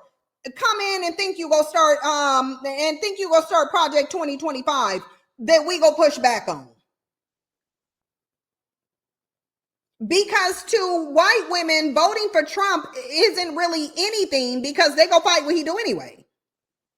They go fight it anyway. But this is your problem here that women are not looking at. This is your problem. This is the root cause of your problem. Now, I understand that y'all allowed men to brainwash you into thinking that you are an incubator. I know you allowed men to brainwash you to think that they possess the seed. I know men brainwash you to believe that they sperm and a sperm alone is sparking life in your dead womb, although a dead womb is an infertile one. So I don't know how anybody will believe that, but black women apparently out here believing it. However, men already know that their survival 100% comes from you. They already know that their only chance of survival is you. They know that. So when they see by 2030, 45% of women aged 25 to 44 will be single and child free, to them, they see this as by 2030, my survival will be deeply disenfranchised. They're looking at this as their survival. Men need women to want to be with them in order for them to survive. We already know that they switched it via religion, but they're very parasitic. Let me explain to you how. Because when you see data comes out that says a man's life, his life, the quality of his life increases when he's with a woman, but her life diminishes, that means you're dealing with a parasitical situation. Then you're dealing with a parasitical situation then. If one person's life is being dramatically increased and the other one is being depleted, then you have a parasitical dynamic. You have a parasitical dynamic then. It means one is feeding off the other one. So how can these men feed off you if you're single? If you don't want to be attached to them, then they have a problem. They have a problem if you don't want to be attached to them. Because if you don't want to be attached to them, then that probably means that you ain't gonna birth them. That would be the logical conclusion that you would come to. The logical conclusion as a male that you would come to is, if woman doesn't want to be attached to me, then and her not wanting to give birth to me is going to follow very close behind that. It's just common sense. If they don't want to be attached to me unless you black, then they ain't gonna want to give birth to me. And that's what white women are driving this. This is being driven by white women because, again, black women will talk, black women will create the concept, but they won't put the movement behind it. Black women will put zero movement behind anything that they talk about, and this is the problem. White women will allow black women to talk about it, knowing that they're going to put no movement behind it. And then white women will say, hey, let me put some movement behind this concept here. It's a good concept. Let me put some movement behind it. Black women don't understand the concept of an ally because they're too focused on getting friends. You have a common goal and a common interest with white women. You have one. You have a common interest with white women. White women can help you fulfill this interest. Do you think black women are going to join up with white women? No, because black men told them not to. No, because black men have shunned it, even though you have a common interest with them. You have a common interest with white women. They have a proven track record of taking your concept, turning it into a successful movement that produces results. White women have gotten results, black women have not. The reason why white women has gotten results, half of it is because of their whiteness. The other half is because of the way they think. Because of the way they think. It's 50% is the other half of the coin of why they have progress. One is because they're white. The other is because of how they think and their willingness to put movement behind their concepts. Black women are not willing to put any movement behind their concepts. Case in point, black women have been talking about black femicide. What movement have they put behind it? I'll wait for y'all to tell me about the movement and the action that black women put behind talking about black femicide. Yeah, allies are not friends. It's just that you have a mutual goal that you need to accomplish. And you would summon, if you're smart, you would summon your allies on a whim. White women know that there is a shared interest here.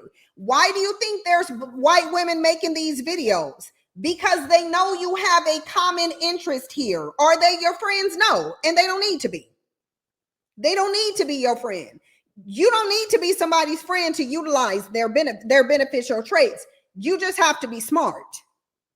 So white women are saying, we have a common interest with black women. How can we get black women, use black women for a mutually beneficial agenda? Doesn't mean you have to be friends with them.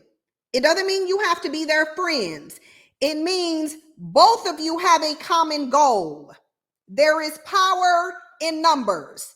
Both of you have a common goal. So you would get out of your feelings and you would think about, how can I utilize their willingness to put action behind something? How can I utilize that to my benefit? Roro said, I disagree. I feel this new generation of black women will stand on business. Yeah, and that's probably because black women lead with delusion and fantasy, and you're probably leading with delusion and fantasy. I'm looking at what black women are saying and doing, and they're giving no indication that they plan to stand on business. Put a 1 in the chat box if you really honestly believe that black women are doing something to show the world that they go stand on business. Bandits don't even take you seriously. What do you mean? Black women have never stood on business. That's the whole point of the discussion, is that white women stand on business, black women don't. Black women talk. They don't stand on business because they ain't gonna turn it into a business. That's why I'm telling you, if you are afraid to put the action behind your concepts, then join with an ally and have them do it. Then have them do it and say, I will back you in this action that you're putting towards here because I'm known for only talking. Black women ain't gonna go from only talking to standing on business. If you had a record of standing on business, the dumbass bandits in your community would be acting like it. So this is the time to admit that as Black women, we have not stood on business. We have not. We haven't stood on our business. We definitely haven't. So I don't know where you getting any indication of Black women standing on business. I ain't seeing it. Bandits ain't seeing it either. You have allies here with a common interest. Black men ain't about to get your back. So you need to be smart. No one's saying be friends, be allies. Of course, it's the same concept at work. If you've worked for any big corporation, you are put into groups and you are made to complete a certain task. I have been. I ain't looked at none of them as my friend.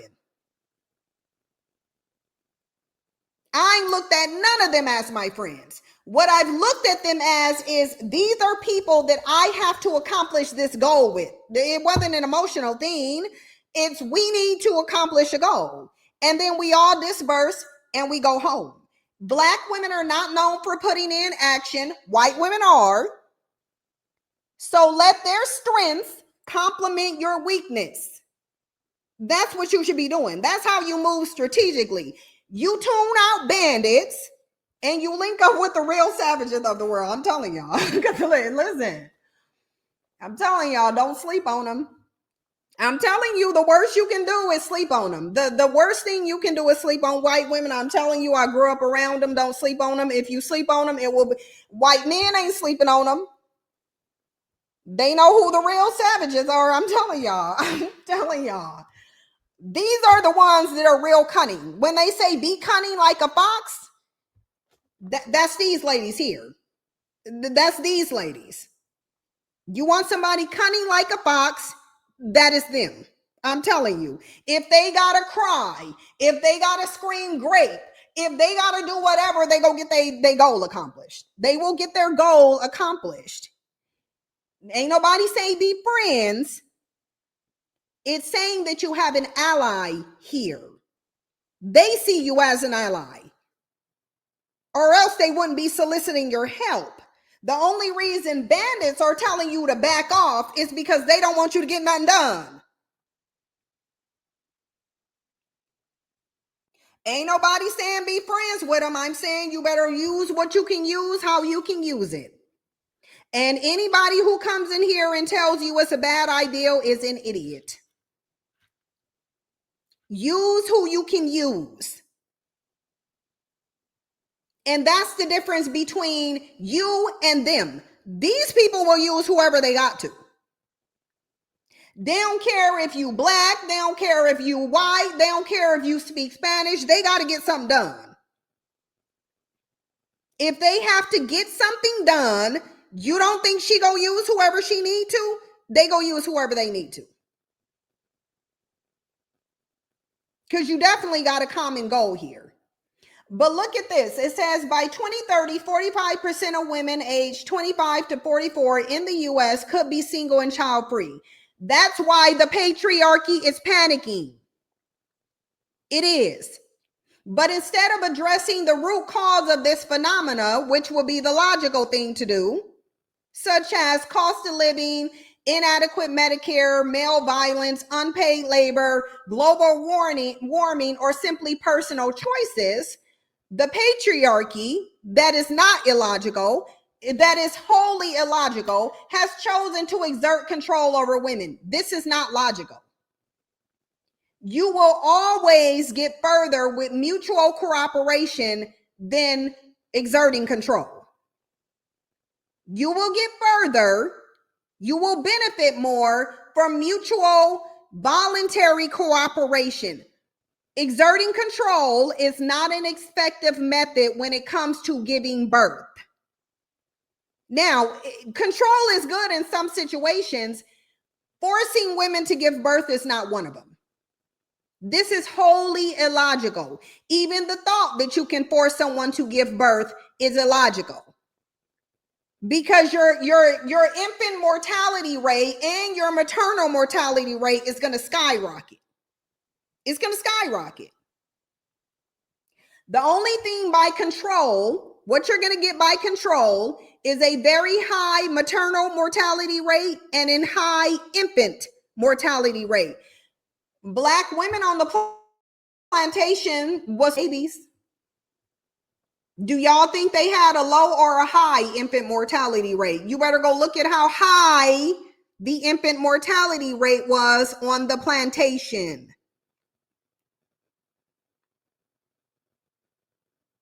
Black women are in a patriarchy, but I agree they don't have a patriarchy, but we are in a patriarchy. I do agree with that. But the reality is, this is nonsensical. This right here is when you're panicking. You do this when you're panicking. You exert control when you're scared. This is a fear-based response. So men are showing you that they're having a fear-based response. But let me show you how delusional they are. But they're also delusional. And this is why you need to, let me show you the stage of the grief first, because I need you to look at something. I need you to understand where this level of denial is coming from. One of the first stages of grief, which comes when there is a loss. Grief is the emotional reaction that accompanies a loss. It can be any loss. Okay? It doesn't have to be loss of a relationship, just loss of something that is significant to you. One of the stages that you go into is called denial. It's denial, meaning you're going to deny what's happening. You're going to say what's happening is not happening. That's a part of denial. All of the studies say that women are shunning relationships. Men are responding with a high level of denial. What's going to happen when they get out of denial stage? Because I think anger comes after that. No, it says shock and denial, pain and guilt, anger and bartering. They gonna skip over pain and guilt and they gonna go right to anger. That's what they're gonna do. Once they realize that this is actually real, they're gonna jump into anger. Your government has already jumped into fear. Your government has already had a fear-based response. Now the men are going to have a anger-based response once they realize, oh, these women really don't want us no more. Because right now they're in denial. Like, I want to show y'all this comment section. Right now they in denial. They running around saying, well, no, women aren't doing this. Men are doing this because they're tired of women. Oh, okay, we'll see.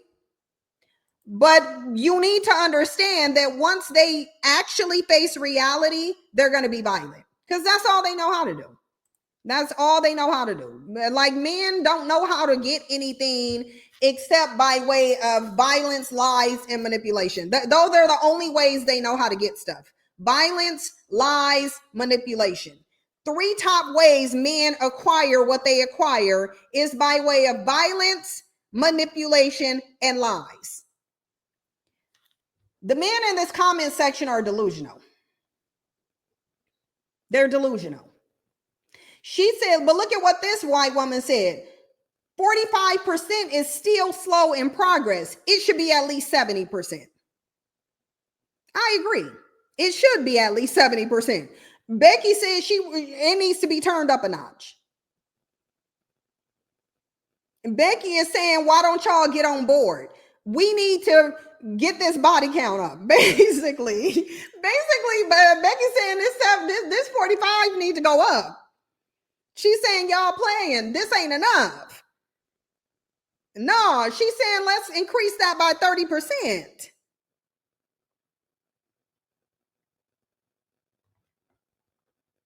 But there's a bunch of men that I've been looking on here There's a whole bunch of men that are in denial.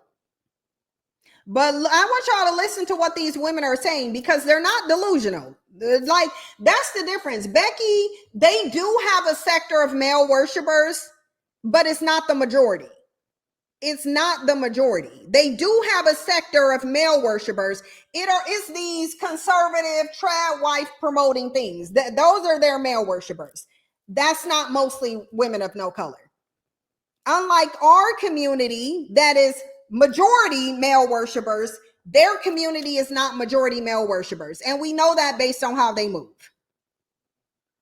She said, and let's not forget another reason men who don't want to commit or be fathers. Some even abandon their responsibilities when they have kids. Why is it on women to bear all the responsibility? Do we even need to say that if most white men were abandoning their children and complaining about having child support, do we even need to say white women wouldn't be having kids with them? Because she already telling you this is a reason to not have children. Mind you, she's not saying some, she's not saying a majority, she's saying some even abandon their kids. We at the majority in the black community, and black women still having kids with these men. Trump doesn't have a child support policy. Please block anybody who keeps talking about Trump and child support. Please block them, because they lying.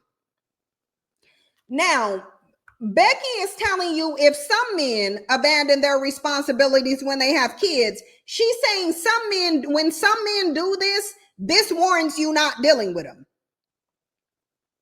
In the black community, this is the majority. And black women are saying, oh no, all we need to do is marry them. Two different groups of women with two different mindsets. Becky's mindset is saying when men are abandoning your kids, you don't have more kids with them. Black women are saying, well, let's marry them and then they won't abandon them. No, you just gonna be a married single mother. Yeah, the mods were quick. Thank y'all for being so quick and vigilant. Thank you so much. Yeah, Trump doesn't have a child support policy. It's a modification to how child support will be enforced under Project 2025, because we gotta listen.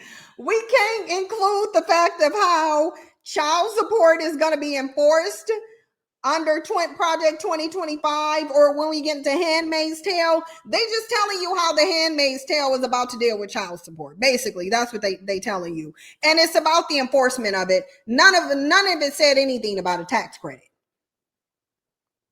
But I'm trying to show y'all the difference here. With Becky, it's don't get with them, don't have children with them because they're abandoning them. Black women's response is, we need to have black kids. Never mind the fact that the fathers are abandoning them in the majority and have been for multiple generations. Black women's response is, well, we need more black kids. Then how are we going to get black kids? I mean, black men are abandoning them, so you would just prioritize that. You wouldn't prioritize the existence of children over them having both of their parents. Like you just wouldn't do that. But that's what black women are doing. Black women are prioritizing what they should not be prioritizing. They're prioritizing skin tone over having both parents, because the men have already shown you that they are not going to take care of their kids. They've already shown it, and they've shown it multiple generations. So at this point, black women can't say, oh, well, we didn't know that black men didn't want to take care of their kids. Yes, you did. You did, because by action and word, they showed you and they told you that they wasn't going to provide for their children. Black women do not have an excuse here. You don't have an excuse. You know they're not going to take care of their kids. You know they're not, but you still keep having kids with them. Again, different women, different mindsets. Your response to men abandoning their children should not be to marry them. And it should not be, we need to have black skin. No one has kids just because of their skin tone. Black women are the only people doing that. She said the only way to push back and tell them that we are done raising the generation for free, being underpaid, simply expected to be patronized and take it, prescribed our worth, feelings, etc. This is simply how things must be. Exercise autonomy in the name of our humanity. And you don't think you should link up with like-minded individuals. You want to listen to black men. You want to listen to black men, or you want to go towards the women who you have a shared interest with and who can actually get something done. China King said exactly, marrying men who don't care for their previous family while expecting him to take care of the current one. Foolishness. Yet a lot of black women do that. She said, and by 2030, American women will own 2/3 of America's wealth. Becky and them already know what's going on. Black women listening to the lies of black men. And look at this male. Or I think this is a male worshiping woman. So we go show you her because I think she is a male worshiper. Yep, a male worshiper. Here she go, because I told you they do got some male worshipers in a community, but it's not the majority. In the black community, male worshipers are the majority. She said, this is so sad. There is a way to live harmoniously, embracing our differences as male and female. No need to establish hierarchy based on gender. It is unfortunate that this is the way we reach equality. Listen, men have already shown you that they are not willing to live harmoniously with you. And this is what I'm telling you. This is the illogical mindset of a male worshiper, is to keep beating a dead horse. Men have already shown you they're not going to live harmoniously with you. They've already shown that. They're not going to do it. They ain't never done it. They can't even live harmoniously among themselves. So why would you come on here and say there is a way to live harmoniously, embracing our differences between male and female? Okay, ma'am, what is the way to do that then? What's the way to do it? If there's a way to live harmoniously with men, what is it? Men have shown that they can't live harmoniously with anyone, not even themselves. Men have shown that even if all men are the same color, they will divide based on hair color. If they are the same skin tone, they have shown that they will segregate based on eye color. They have shown that they are incapable of living harmoniously with anyone. So why would you come on here and say that there is a way to live harmoniously and men ain't never done it? Do we have this type of delusion in the black community? And that's because it's a male worshiping delusion. And when you are a male worshiper, you're going to ignore everything that men have shown you. And you're going to say stupid stuff like there's a way to live harmoniously, embracing our differences as male and female. You think that. Men don't. Men don't think this. Men are not capable of embracing differences, because when there are differences, they create a hierarchy.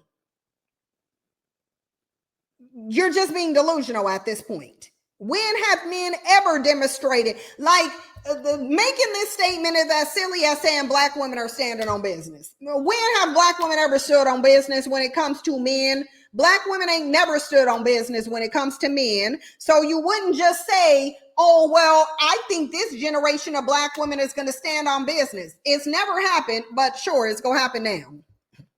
You was in worse situation than it didn't happen. So why would it happen now? It's like black women don't stand on business. Becky do. And so therefore, black women should enlist Becky to stand on business. She ain't gonna do it. Then you would obviously get people who are. But it's like, no, black women ain't gonna stand on business, and men, you can't live with them harmoniously. They've already shown that you can't. And look, she's going to say they will force women to have children with heavy taxes and no work for them. Yeah, that's what they're trying to do. That's why they got rid of the Civil Rights Bill. They got rid of the Civil Rights Bill because if they deny women the opportunity to work, then all they can do is sit up and have babies. Becky is using foresight. Black women are not. Black women are using black male sight. And you should never be listening to black men. You should never be listening to them. She said, go and get sterile if you know you don't want a baby. I did after a reversal of Roe. And I'm going to go get an IUD for 10 years just in case, because ain't nobody forcing no baby on me. It ain't going to happen. It ain't going to happen. Every black woman should at this point be on birth control. Every black woman should be on birth control. You should be having your daughters on birth control. Why? Because you're in a predatory system with some predators who want to force you and your young daughters to have children that they don't want to have. You can say your legs are sealed shut. What if someone forces themselves on you? If someone forces your legs open, then they're obviously not sealed shut. And I think we know that there's a group of people who force women's legs open on a daily basis. So we're not going to just sit here and say, well, my legs are sealed shut and then put a period at the end of it. Your legs are sealed shut until a man forces you to open them. Basically, until a man forces you to open them.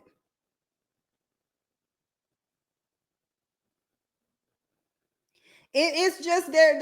It's so annoying. I'm starting to think some people are just incapable of thinking beyond the base level. I'm really thinking that they are. So, because before you said my legs are sealed shut, it's almost like your brain tuned out grape.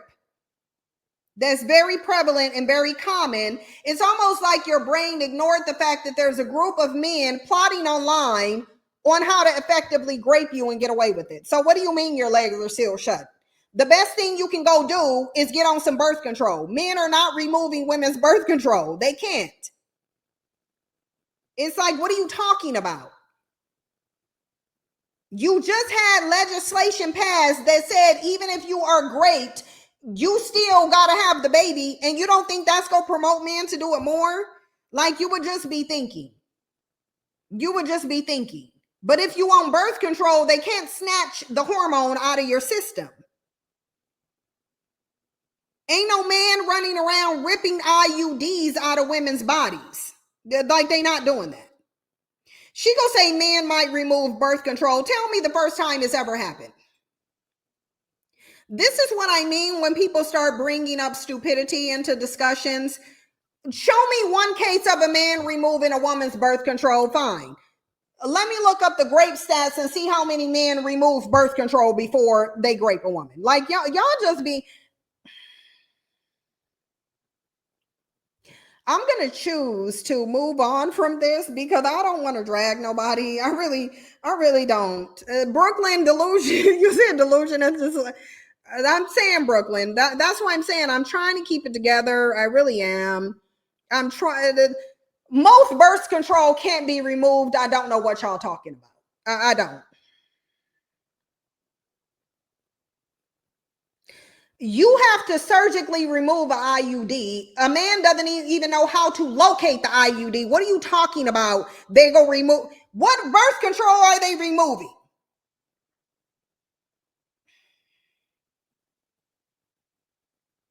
Jimmy J said right, because she had a problem for every solution. Go mammy in place. She gonna say they can make laws. Can make them, and they are in place, or in two different things. Just go get some today and get out my comments. Anyway, we go fine. This is also the problem for men. This is also a problem for men. We're just gonna pivot. I may choose to ignore ignorant people. Girl, don't go get on anything and use some super glue to glue your legs shut and see if that works. You're like, girl, go get you some Gorilla Glue and glue your thighs together and see if that's gonna work. Because my guess is that even if you did Gorilla Glue your legs together, if a man wants access to you, he has no problem ripping your skin off to get your legs open. So fine, just don't get no birth control, don't get nothing. Don't get nothing. Just go make up dumbass scenarios of your legs being sealed shut, as if there ain't no way to get them apart. Yeah, because there's no way to get your legs apart. Like, I think you found the solution to grape. You should be getting paid for it, ma'am. Sounds like you found the solution to grape. We didn't know the solution to grape more than super glue. Why lonely single men want romance but women don't?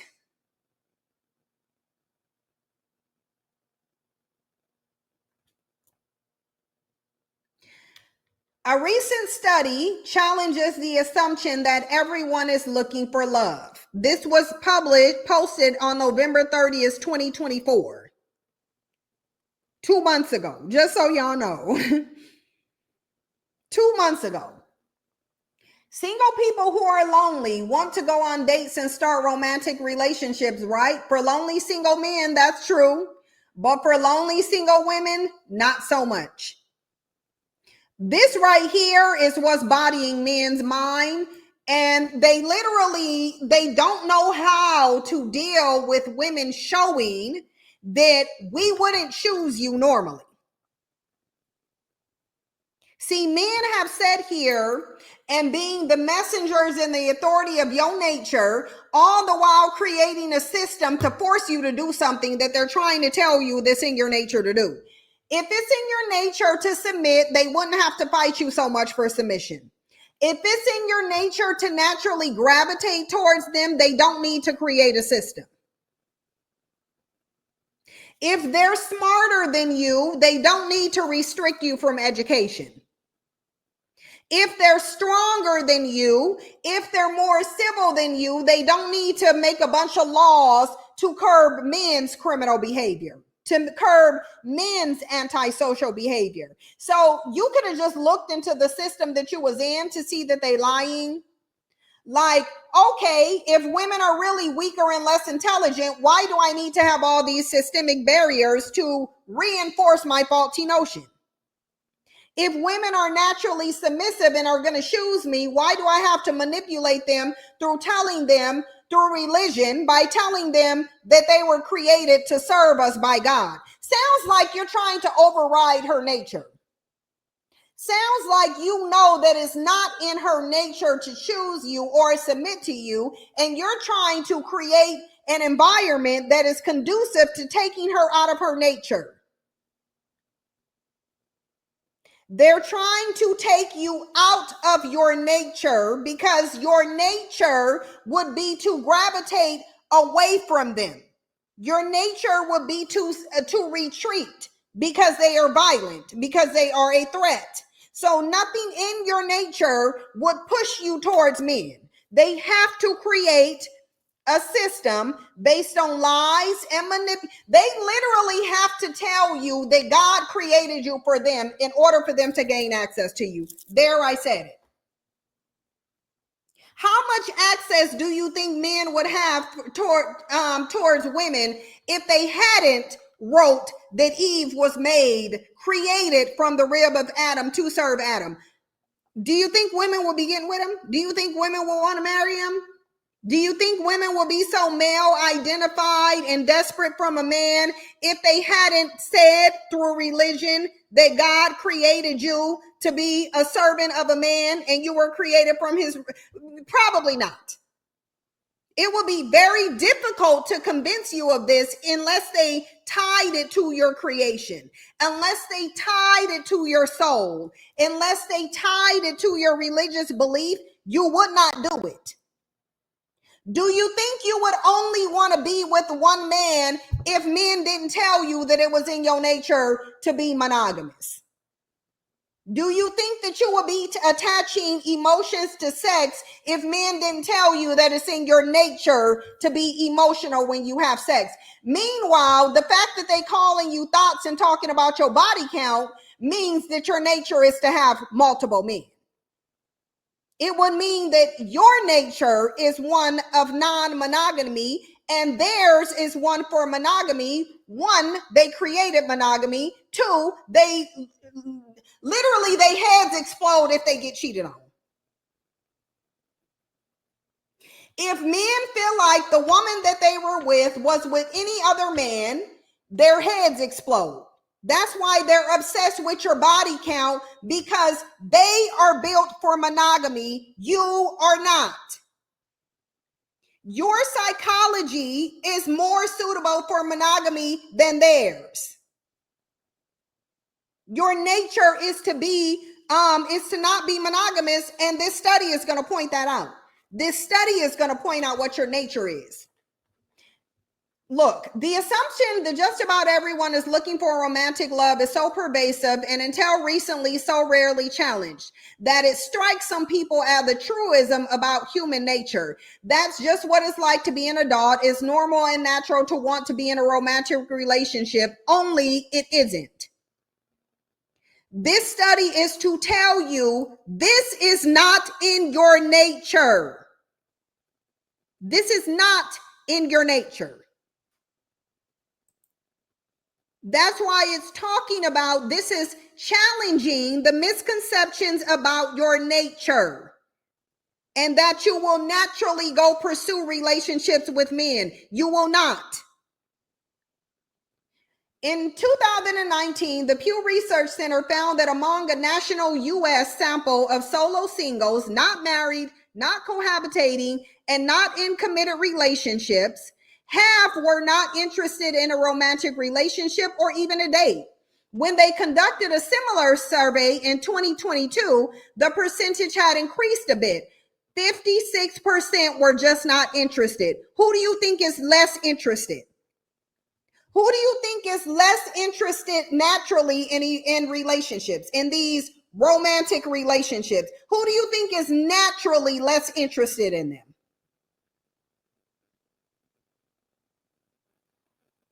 Women. Men are having cognitive dissonance because they were sold a lie about your nature and you were showing them that what they believe is not true. Tesler and her colleagues found the same thing. In their analysis of a national U.S. sample of solo single people surveyed in 2021, they learned that 51% of them were not interested in going on dates or starting a romantic relationship.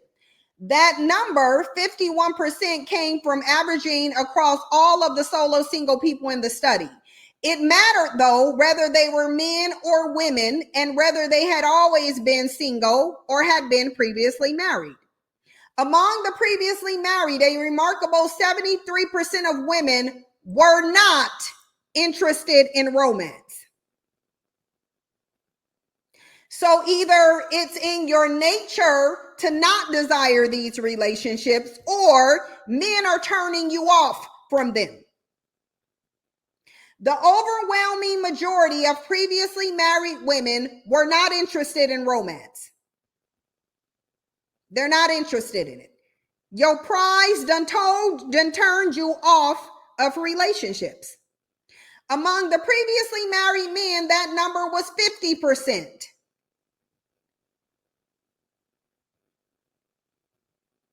So that means, to a degree of nearly 25% more men wanted the relationship than women. This is the real problem. Their nature is coming out and your nature is coming out.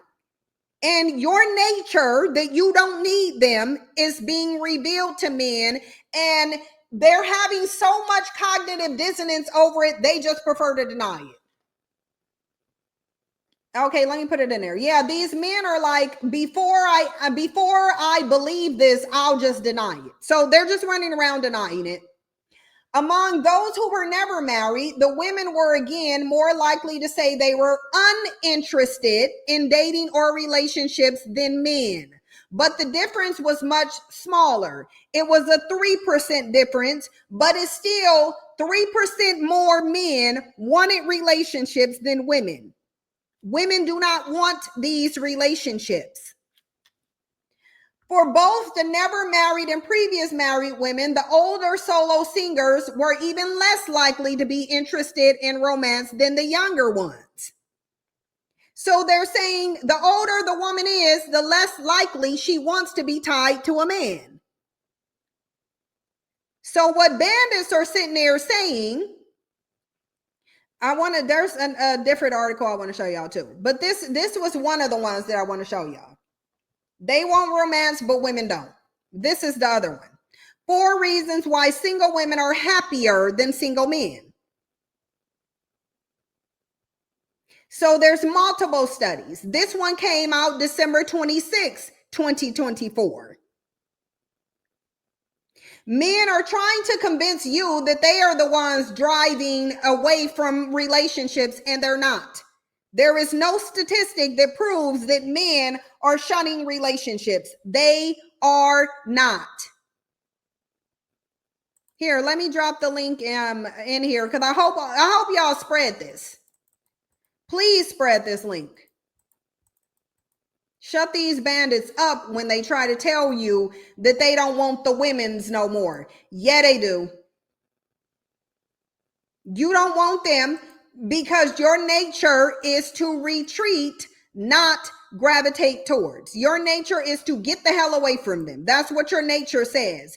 If these males prove themselves to be dangerous, and they're going to, then you're going to need to go ahead and just leave their ass alone. Yeah, definitely, Love Jones. Please do. Shout out to Pretty Love Jones. I really just find Love Jones to be adorable. I really do. I really do. I really do, Love Jones. I just think you are just the most adorable person. You really are. I enjoy listening to you as well. So I can't wait till you choose to talk about this. Know that I will be front and center when you do. But let's get back to the article, because I want to show y'all something. I want to show y'all the coldest part about this before I end it. I'm going to show y'all what's really cold about this when they say why women are happier single. And the reason women are happier single is because they get to live in their nature. Many women will likely find greater satisfaction in singlehood where they can live as they please.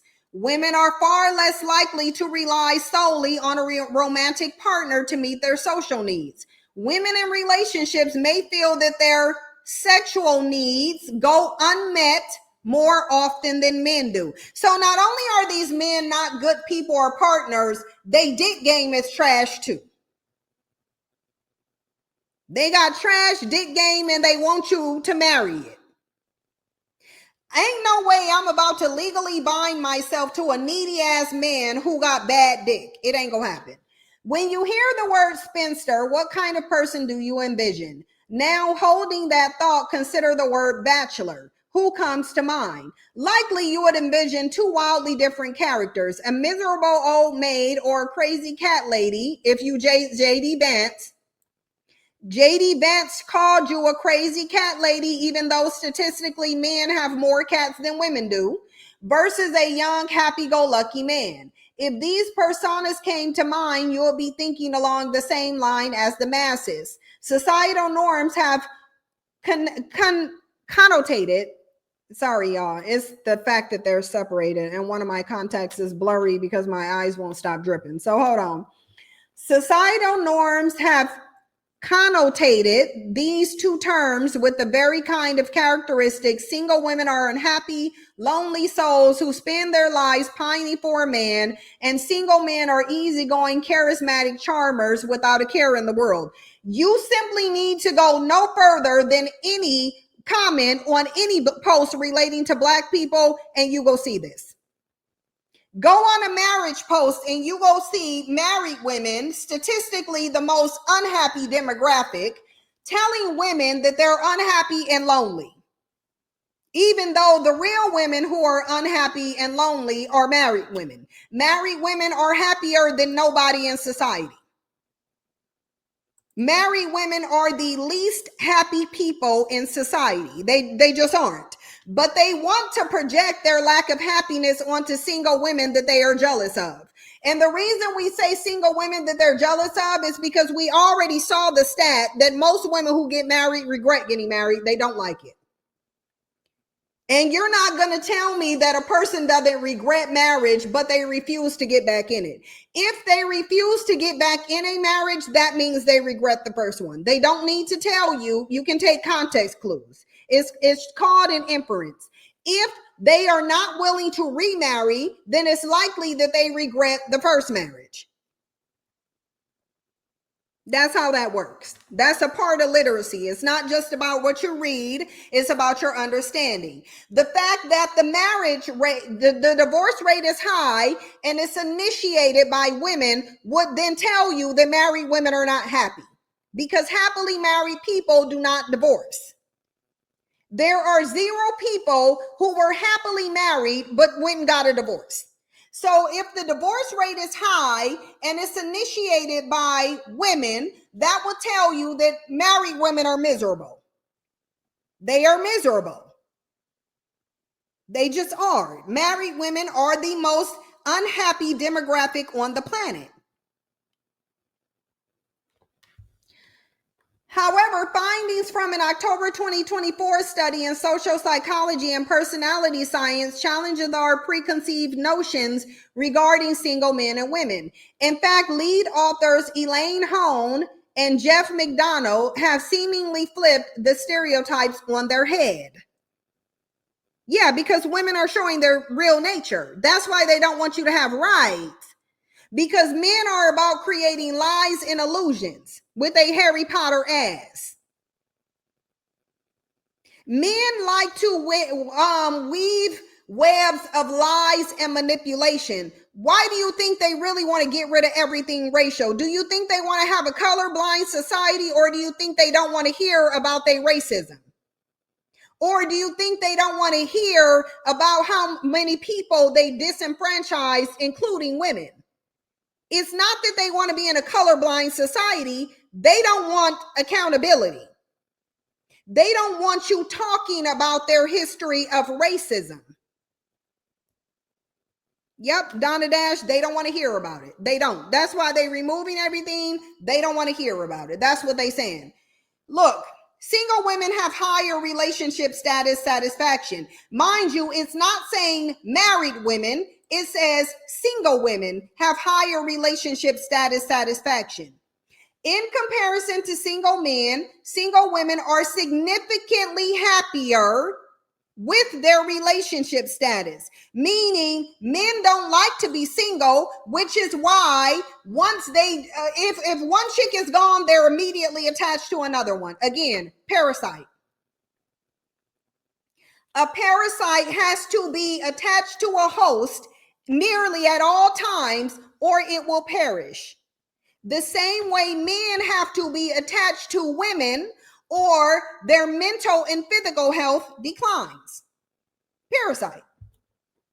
That is, women are far more content with being single or unmarried than men are. And this right here is why The Handmaid's Tale is coming. This is why they're rolling back no-fault divorce. It's not because they value family. It's not because they value family structure. It's because they know that they need to be tied to a woman in order to survive. They know that they need to be tied to a woman. If they are not tied to a woman, their quality of life and mental health diminishes. The same is not said for you. It's just not. Because you are far more content with being single, this is a threat to their existence. I'm telling you, your choice is a threat to their existence. You need to understand that.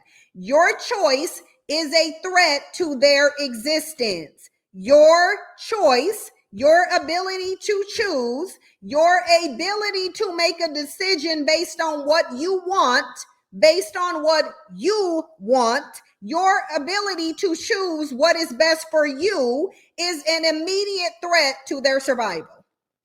Are they going to tell you that? No, they're going to pretend that's not the case. Again, they're Harry Potter. They have to spin illusions. They have to spin illusions. The only way they can get access to you is if they weave an elaborate web of illusion and lie. So if they gotta lie to you and pretend that they care about children that they're abandoning, then they'll lie to you if that's going to get you to vote for your right to terminate a pregnancy to go away. And a lot of women did. A lot of women said, no, we got to save the babies. Never mind that the men are raping the babies and sex trafficking them and complaining about providing for them. We're delusional, dumbass, male identified Christian women. We got to save the babies. They ain't even saving the baby here, but here these dumb bitches go. They ain't even saving the babies who are born. But these dumb bitches are falling for the illusions and saying, oh, they just care about kids. Oh, we got to bring back family structures.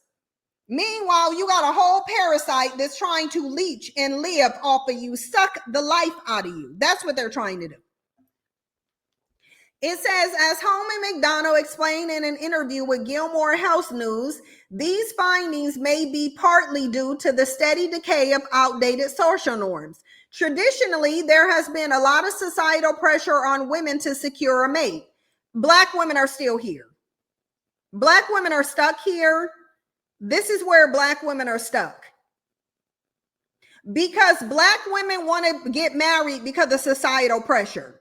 Black women don't want to have a baby out of wedlock because of societal pressure. Black women don't want to be a single mother, even though they go be one anyway, because Black men don't love their kids because of societal pressure. So Black women are stuck here. This is where Black women are stuck. This is where white women are not stuck. Traditionally, there has been a lot of societal pressure on women to secure a mate, and it still is that way in the Black community, and settle down so as to not be seen as leftover women. This is Black women. This is Black women here. This is what Black women get trapped into unhappy unions. All you got to do is tell them they go be a baby mama, they undesirable, and Black women will run face first into a toxic, abusive relationship just to avoid being called this. I want to be a leftover woman because leftover women are safe.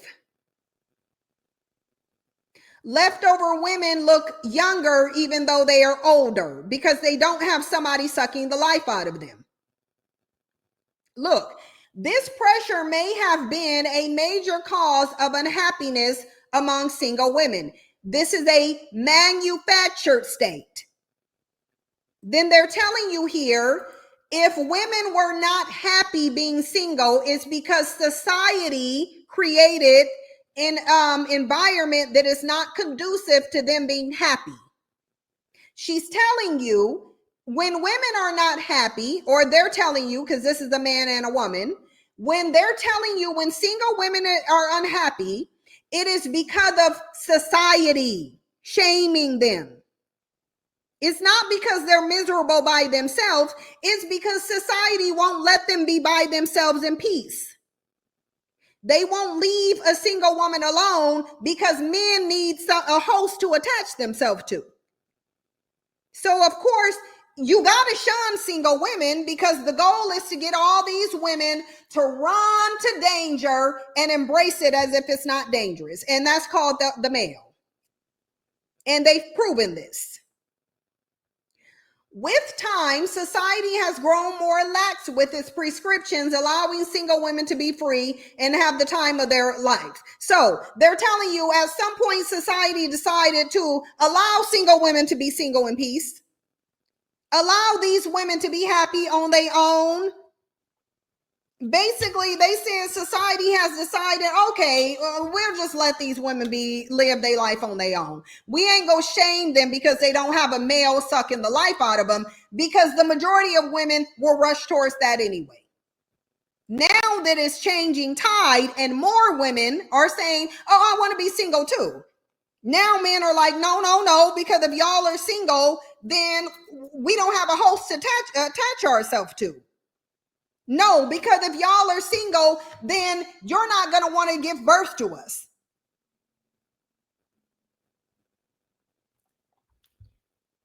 So these are the reasons why women are happier single.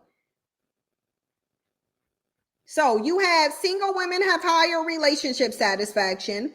2, single women have higher life satisfaction. Beyond relationships, single women also have significantly higher life satisfaction than single men do. In terms of overall well-being, it seems that singlehood bodes well for women, but not for men, because they have a parasitic nature. If men didn't feel like they had to be attached to a woman, they wouldn't be. Again, Hone and McDonald explained that these findings in relations to women's broader social context, specifically in relation to their social support structures. Men are more solitary in nature, and that's because they're not nice. They're not nice. That's why. Because they're solitary in nature, because they're nasty and they violent and disgruntled. They're not nice people. Whereas women are nicer. Women are more pleasant to be around. Women are more likely to form a community sustained by several thriving relationships. Divine One says single women are also more financially secure when there is no male attachment. They are. Thank you, Divine. Welcome here, Divine. I'm glad you're here. Men I read that, sorry. They continue, these communities mean single women are less likely to feel any negative impacts from being single. Overall, women are far less likely to rely on a romantic partner to meet their many social needs, meaning women are independent, males are dependent. They have more tightly knit social circles, and they tend to them to a greater extent than most men do. Hone and McDonald emphasized the importance of this in their study, explaining that the social support and life satisfaction link is well documented, and that this link is especially crucial for singles who report non-romantic social support as a key aspect of their well-being in singlehood. Single women have higher sexual satisfaction. This is one of the main reasons married women are jealous of single women. This one right here. This one right here. This is one of the main reasons married women hate single women, because single women can go have sex with whoever they want to. Married women, you kind of restricted to disabled dick over there. That's what you restricted to, disability dick. We can go out and scour and find dick. If one dick ain't right, we can just go jump on another one and test that one out. As a married woman, no, you married disabled dick and you go stay with it. Storm said, I learned this in therapy. My therapist kept pushing for me to find a relationship. Yeah, men need to establish more friendships, but instead they too busy trying to compete with other men. So it just is what it is. These eyes said, I believe this is the main reason why Sanji was banned from YouTube, because she was speaking on this, which breaks the need for having a man. Yeah, it's some people did readings on it and said it was very much political. Donna Dash said, yes, orgasms and sex toys are allies to single women. Married women can't even have toys. Their men don't allow it. Right, because they men are jealous of the toys. This is what I'm saying. The men are insecure about the sex toys because the sex toys can make you come quicker and harder than they can. Let's just, very few men know how to make a woman come by penetration. Very few men know how to do that. It says, perhaps the most surprising finding is that single women are significantly more sexually satisfied than single men are. This is why men run around saying, oh, they thoughts, they 304. All they care about is they high body count. No, they care about quality sex, and most of you can't provide it. So she got to knock out a bunch of disabled dick before she get one that can do something. That's why she can go out and find it. A result that contradicts prior existing research. What existing research do y'all think this contradict? It contradicts the research, whatever stance they said, oh, well, you just too emotional. Oh, women can't handle multiple men. And it seems like you can handle it just well. Sounds like it's in your nature to be a double dick clutcher. Sounds like you should take some pride in your nature and stop letting men decide your nature for you.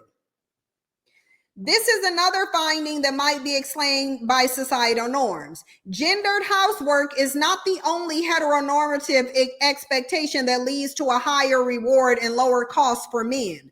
Again, higher reward and lower cost for men because you have a free slave. The higher reward is not for the woman in the relationship. The higher reward goes to the man. Most of the cost goes to the woman because somebody ought to be bearing the cost. If it's higher rewards and lower cost for men, then that automatically means there's less reward and higher cost for women. This cannot be true unless women or married women are taking the shitty end of the stick. If men have the higher reward and the lower cost, then women have the lower reward and the higher cost. That's what that means. There's no way to get around it. So if lying married Black women want to lie, then you have this research to say no, because the data says the higher reward and the lower cost is on the man, which means the lower reward and the higher cost would be on the woman. Means you are not benefiting as much as he is benefiting. That's what that means. Hone and McDonald's study also acknowledges how common it is for women's sexual pleasure. Listen, y'all can say whatever you want to, call it double dick clutcher, call it a hoe, call it a 304, call it a thought. I'm not marrying a man with weak dick game. It ain't gonna happen. It ain't gonna happen. It wouldn't marry. If a man doesn't have strong dick game, I will not marry him. I didn't say I won't continue dealing with him. I said I ain't marrying him. I'm not gonna marry you and then be cheating on you in no marriage because your dick is weak. I'm not marrying a weak dick bandit. It ain't gonna happen. Get your dick game right first. But ain't no way. So you think I'm about to be in a relationship with a low reward and a high cost and that you get to be weak dick in these sheets? Absolutely not. You gonna get your ass up and you go study. I'll give you time to go study and get your skill right. You will get at least 1 year to perfect your skill. If you still got a weak dick after 1 year of marriage, we getting a divorce. I don't care what you say. We getting a divorce. You get 1 year to fix your dick game. And I'll let you have as much practice as you need on me, but you gonna fix your dick game or you will get, or I'm gonna divorce you. And I'm going to say we have irreconcilable differences because I'm going to know the differences are irreconcilable because I done gave your ass the opportunity to get your dick game right and you didn't do it. So now I'm divorcing you and you could take your weak dick to somebody else. But it says...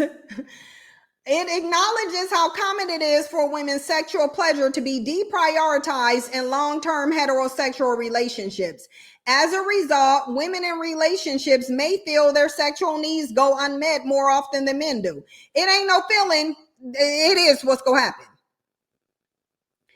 4, single women have lower desire for a partner. Again, single women are single by choice. Stop telling single women that's why they don't got no man. They don't want one. If she's single, it's because she doesn't want a man, not because she can't get one. Another finding that stands out in bright contrast to the spinster stereotype is that single women have a lower desire for a partner than single men do. This is one of the biggest misconceptions here, is that women want all these relationships. No, they don't. No, we don't. Because really, your little Harry Potter magic is wearing off. Your little Harry Potter magic is wearing off. So you done cast a spell on women. Spells ain't permanent. The spell is coming off. So now women are like, yeah, no, I don't need to be tied to a man. Women are like, they said that Eve was created for Adam. I think I'm going to be on my Lilith shit right now. Mind you, Lilith, the only reason why Lilith was said to be the mother of demons is because she didn't want to submit to a man. Lilith is perpetually demonized as the mother of demons because she did not want to submit to a man. And so even in their story, even in their Bible story, women are expendable because, okay, I made Lilith over here. She didn't want to submit. Okay, let me just get you Eve then. Let me get you this dumb bitch over here. Let me give you this lesser bitch. Okay, you got the lesser woman and now look what happened.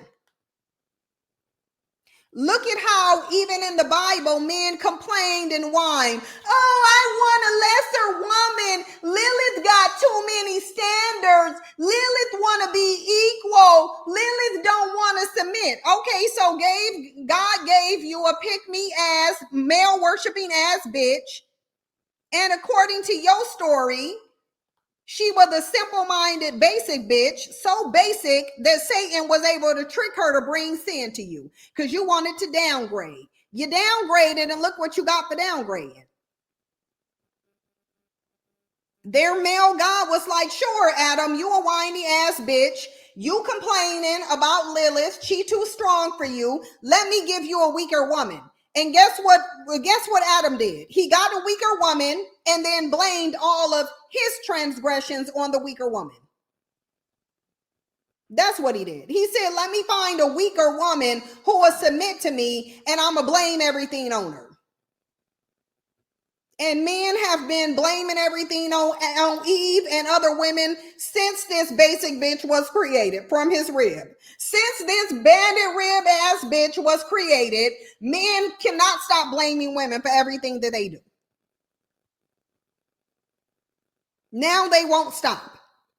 Everything is on the woman. Oh, the woman was weaker. He ain't gonna mention the fact that he wanted a weaker woman. He ain't gonna mention the fact that he cried to have a weaker woman because the stronger woman, he didn't want her. Lilith went off to do her own damn thing. Lilith didn't bring sin into humanity, although she's called a demon. Lilith didn't bring no sin to humanity. Eve's rib ass did. Bandit, your rib is what brought sin to you. You wanted a weaker woman, you got one. In other words, single men crave a stable relationship far more than women who may be content or not even try to find one. Who may be content or not try to find one. Women, not men, women who may be content being single or not even try to get in a relationship. Once again, Hone and McDonough explained this finding all too easily in their interview. With women catching up to men in the workplace, this is another issue. They said you were the weaker vessel and now you run in circles around them, even in oppression. They gave you one right, and that's the right to work, and that one right was enough for you to run circles around they dumbasses. And now they mad and crying. Oh, well, school is for women and we need some male affirmative action. And what about these boys? They don't mature as fast. But you said they did, though. But you said they did. But all of your historical documents say women are dumb, women aren't built for education, males are. So what's the problem? Women got two rights, one to work and one to go to school, and men just can't. They can't. Now men don't know what to do. Oh, women got two rights. So what are we gonna, women got too many rights. Now we're in a gynocracy. Oh, this is a gynocracy. Not women having two rights. Just weak complaining ass bitches. I'm tired of it. Like, I don't want to hear y'all crying. You said you were the better man, now prove it. And creating affirmative action for males that were never oppressed is not proving it. Your dumbasses said males were smarter and better suited for school, so stand on business. Then stand on it. You said naturally you're better. So it shouldn't matter if every woman rushed into the university. You said they can't outdo men. Stand on business. But now you crying like some bitches asking for affirmative action that you just got rid of for the people that you actually were oppressing. And this is the problem with how they think. It's a problem.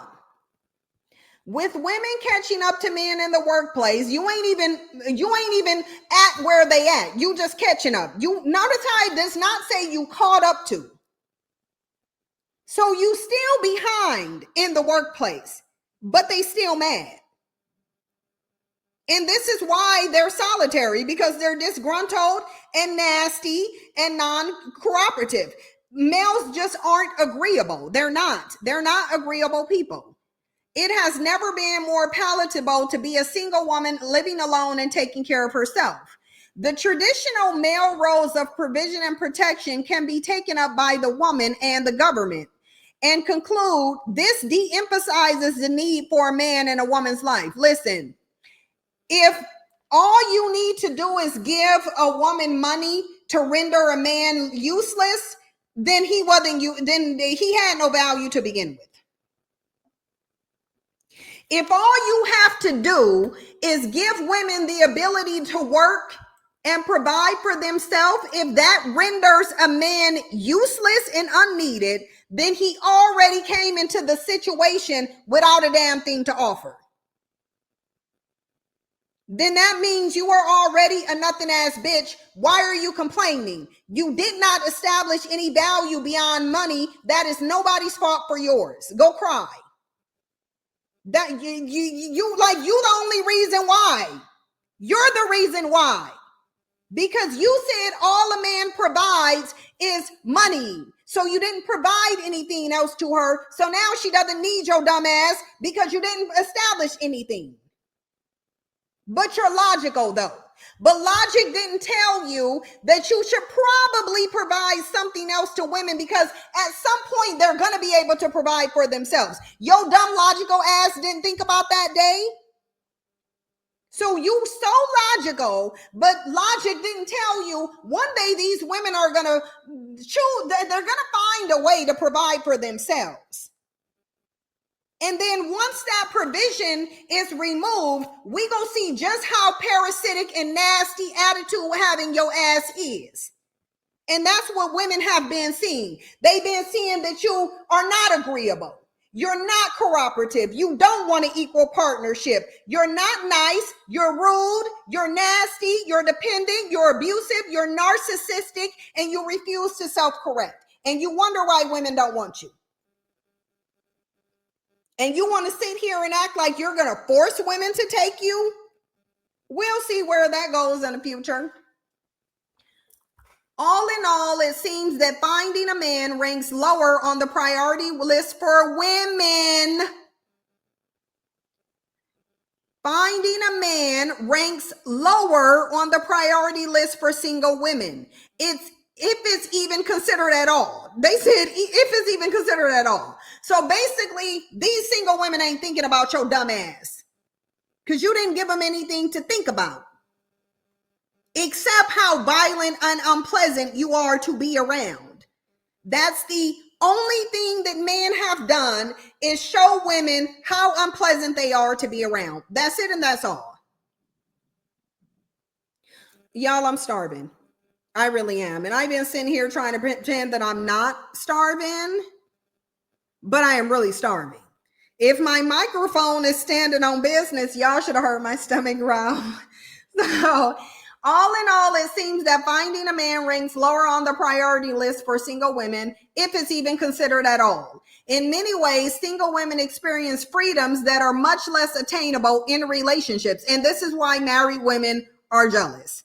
They have complete control over their social and sexual lives, and they're free to focus on themselves without feeling obligated to care for anyone. This independence may be one of the most empowering aspects of singlehood for women, and could highlight why so many women report being happier on their own. And it's the main reason why men are trying to confine you to them. And that's why men want to confine you to them. because they know that you don't need them and you actually happier without them. And men are saying, well, we're going to force ourselves on you. Just nasty, just being nasty. Like, I just feel like they just be being so nasty. It's just like, what are y'all talking about? They don't have any redeemable qualities. And that's why there's a loneliness epidemic. And listen, they can lie about being lonely as much as they want to. It's not going to change stats and data. I mean, they probably won't see the stats and data because the orange president done sat up here with his comb over and said, oh, well, no stats can be collected. So this might be, listen, y'all, this is so retarded. Like, what do you mean can't nobody gather data unless they bring it? Like, the fact that y'all letting this ride is real interesting. And the fact that this is riding tells you that men are actually more submissive. Men are submissive. Because if men weren't submissive, they would be doing something about this man. Men are submissive. They are. Men are naturally submissive, and that's why they're submitting. Maya said, wait, he's trying to get rid of stats? Yes, girl. Y'all ain't been paying attention? Yes, he want to get rid of statistics. Yes. I'm about to get out of here, though. I'm about to get out of here because I need to go eat. I'm starving. I need to make a Costco run and done. Men are celebrating in their mom's basement. Yeah, because they're in denial. They're riding off of cognitive dissonance and denial, but give it a few months.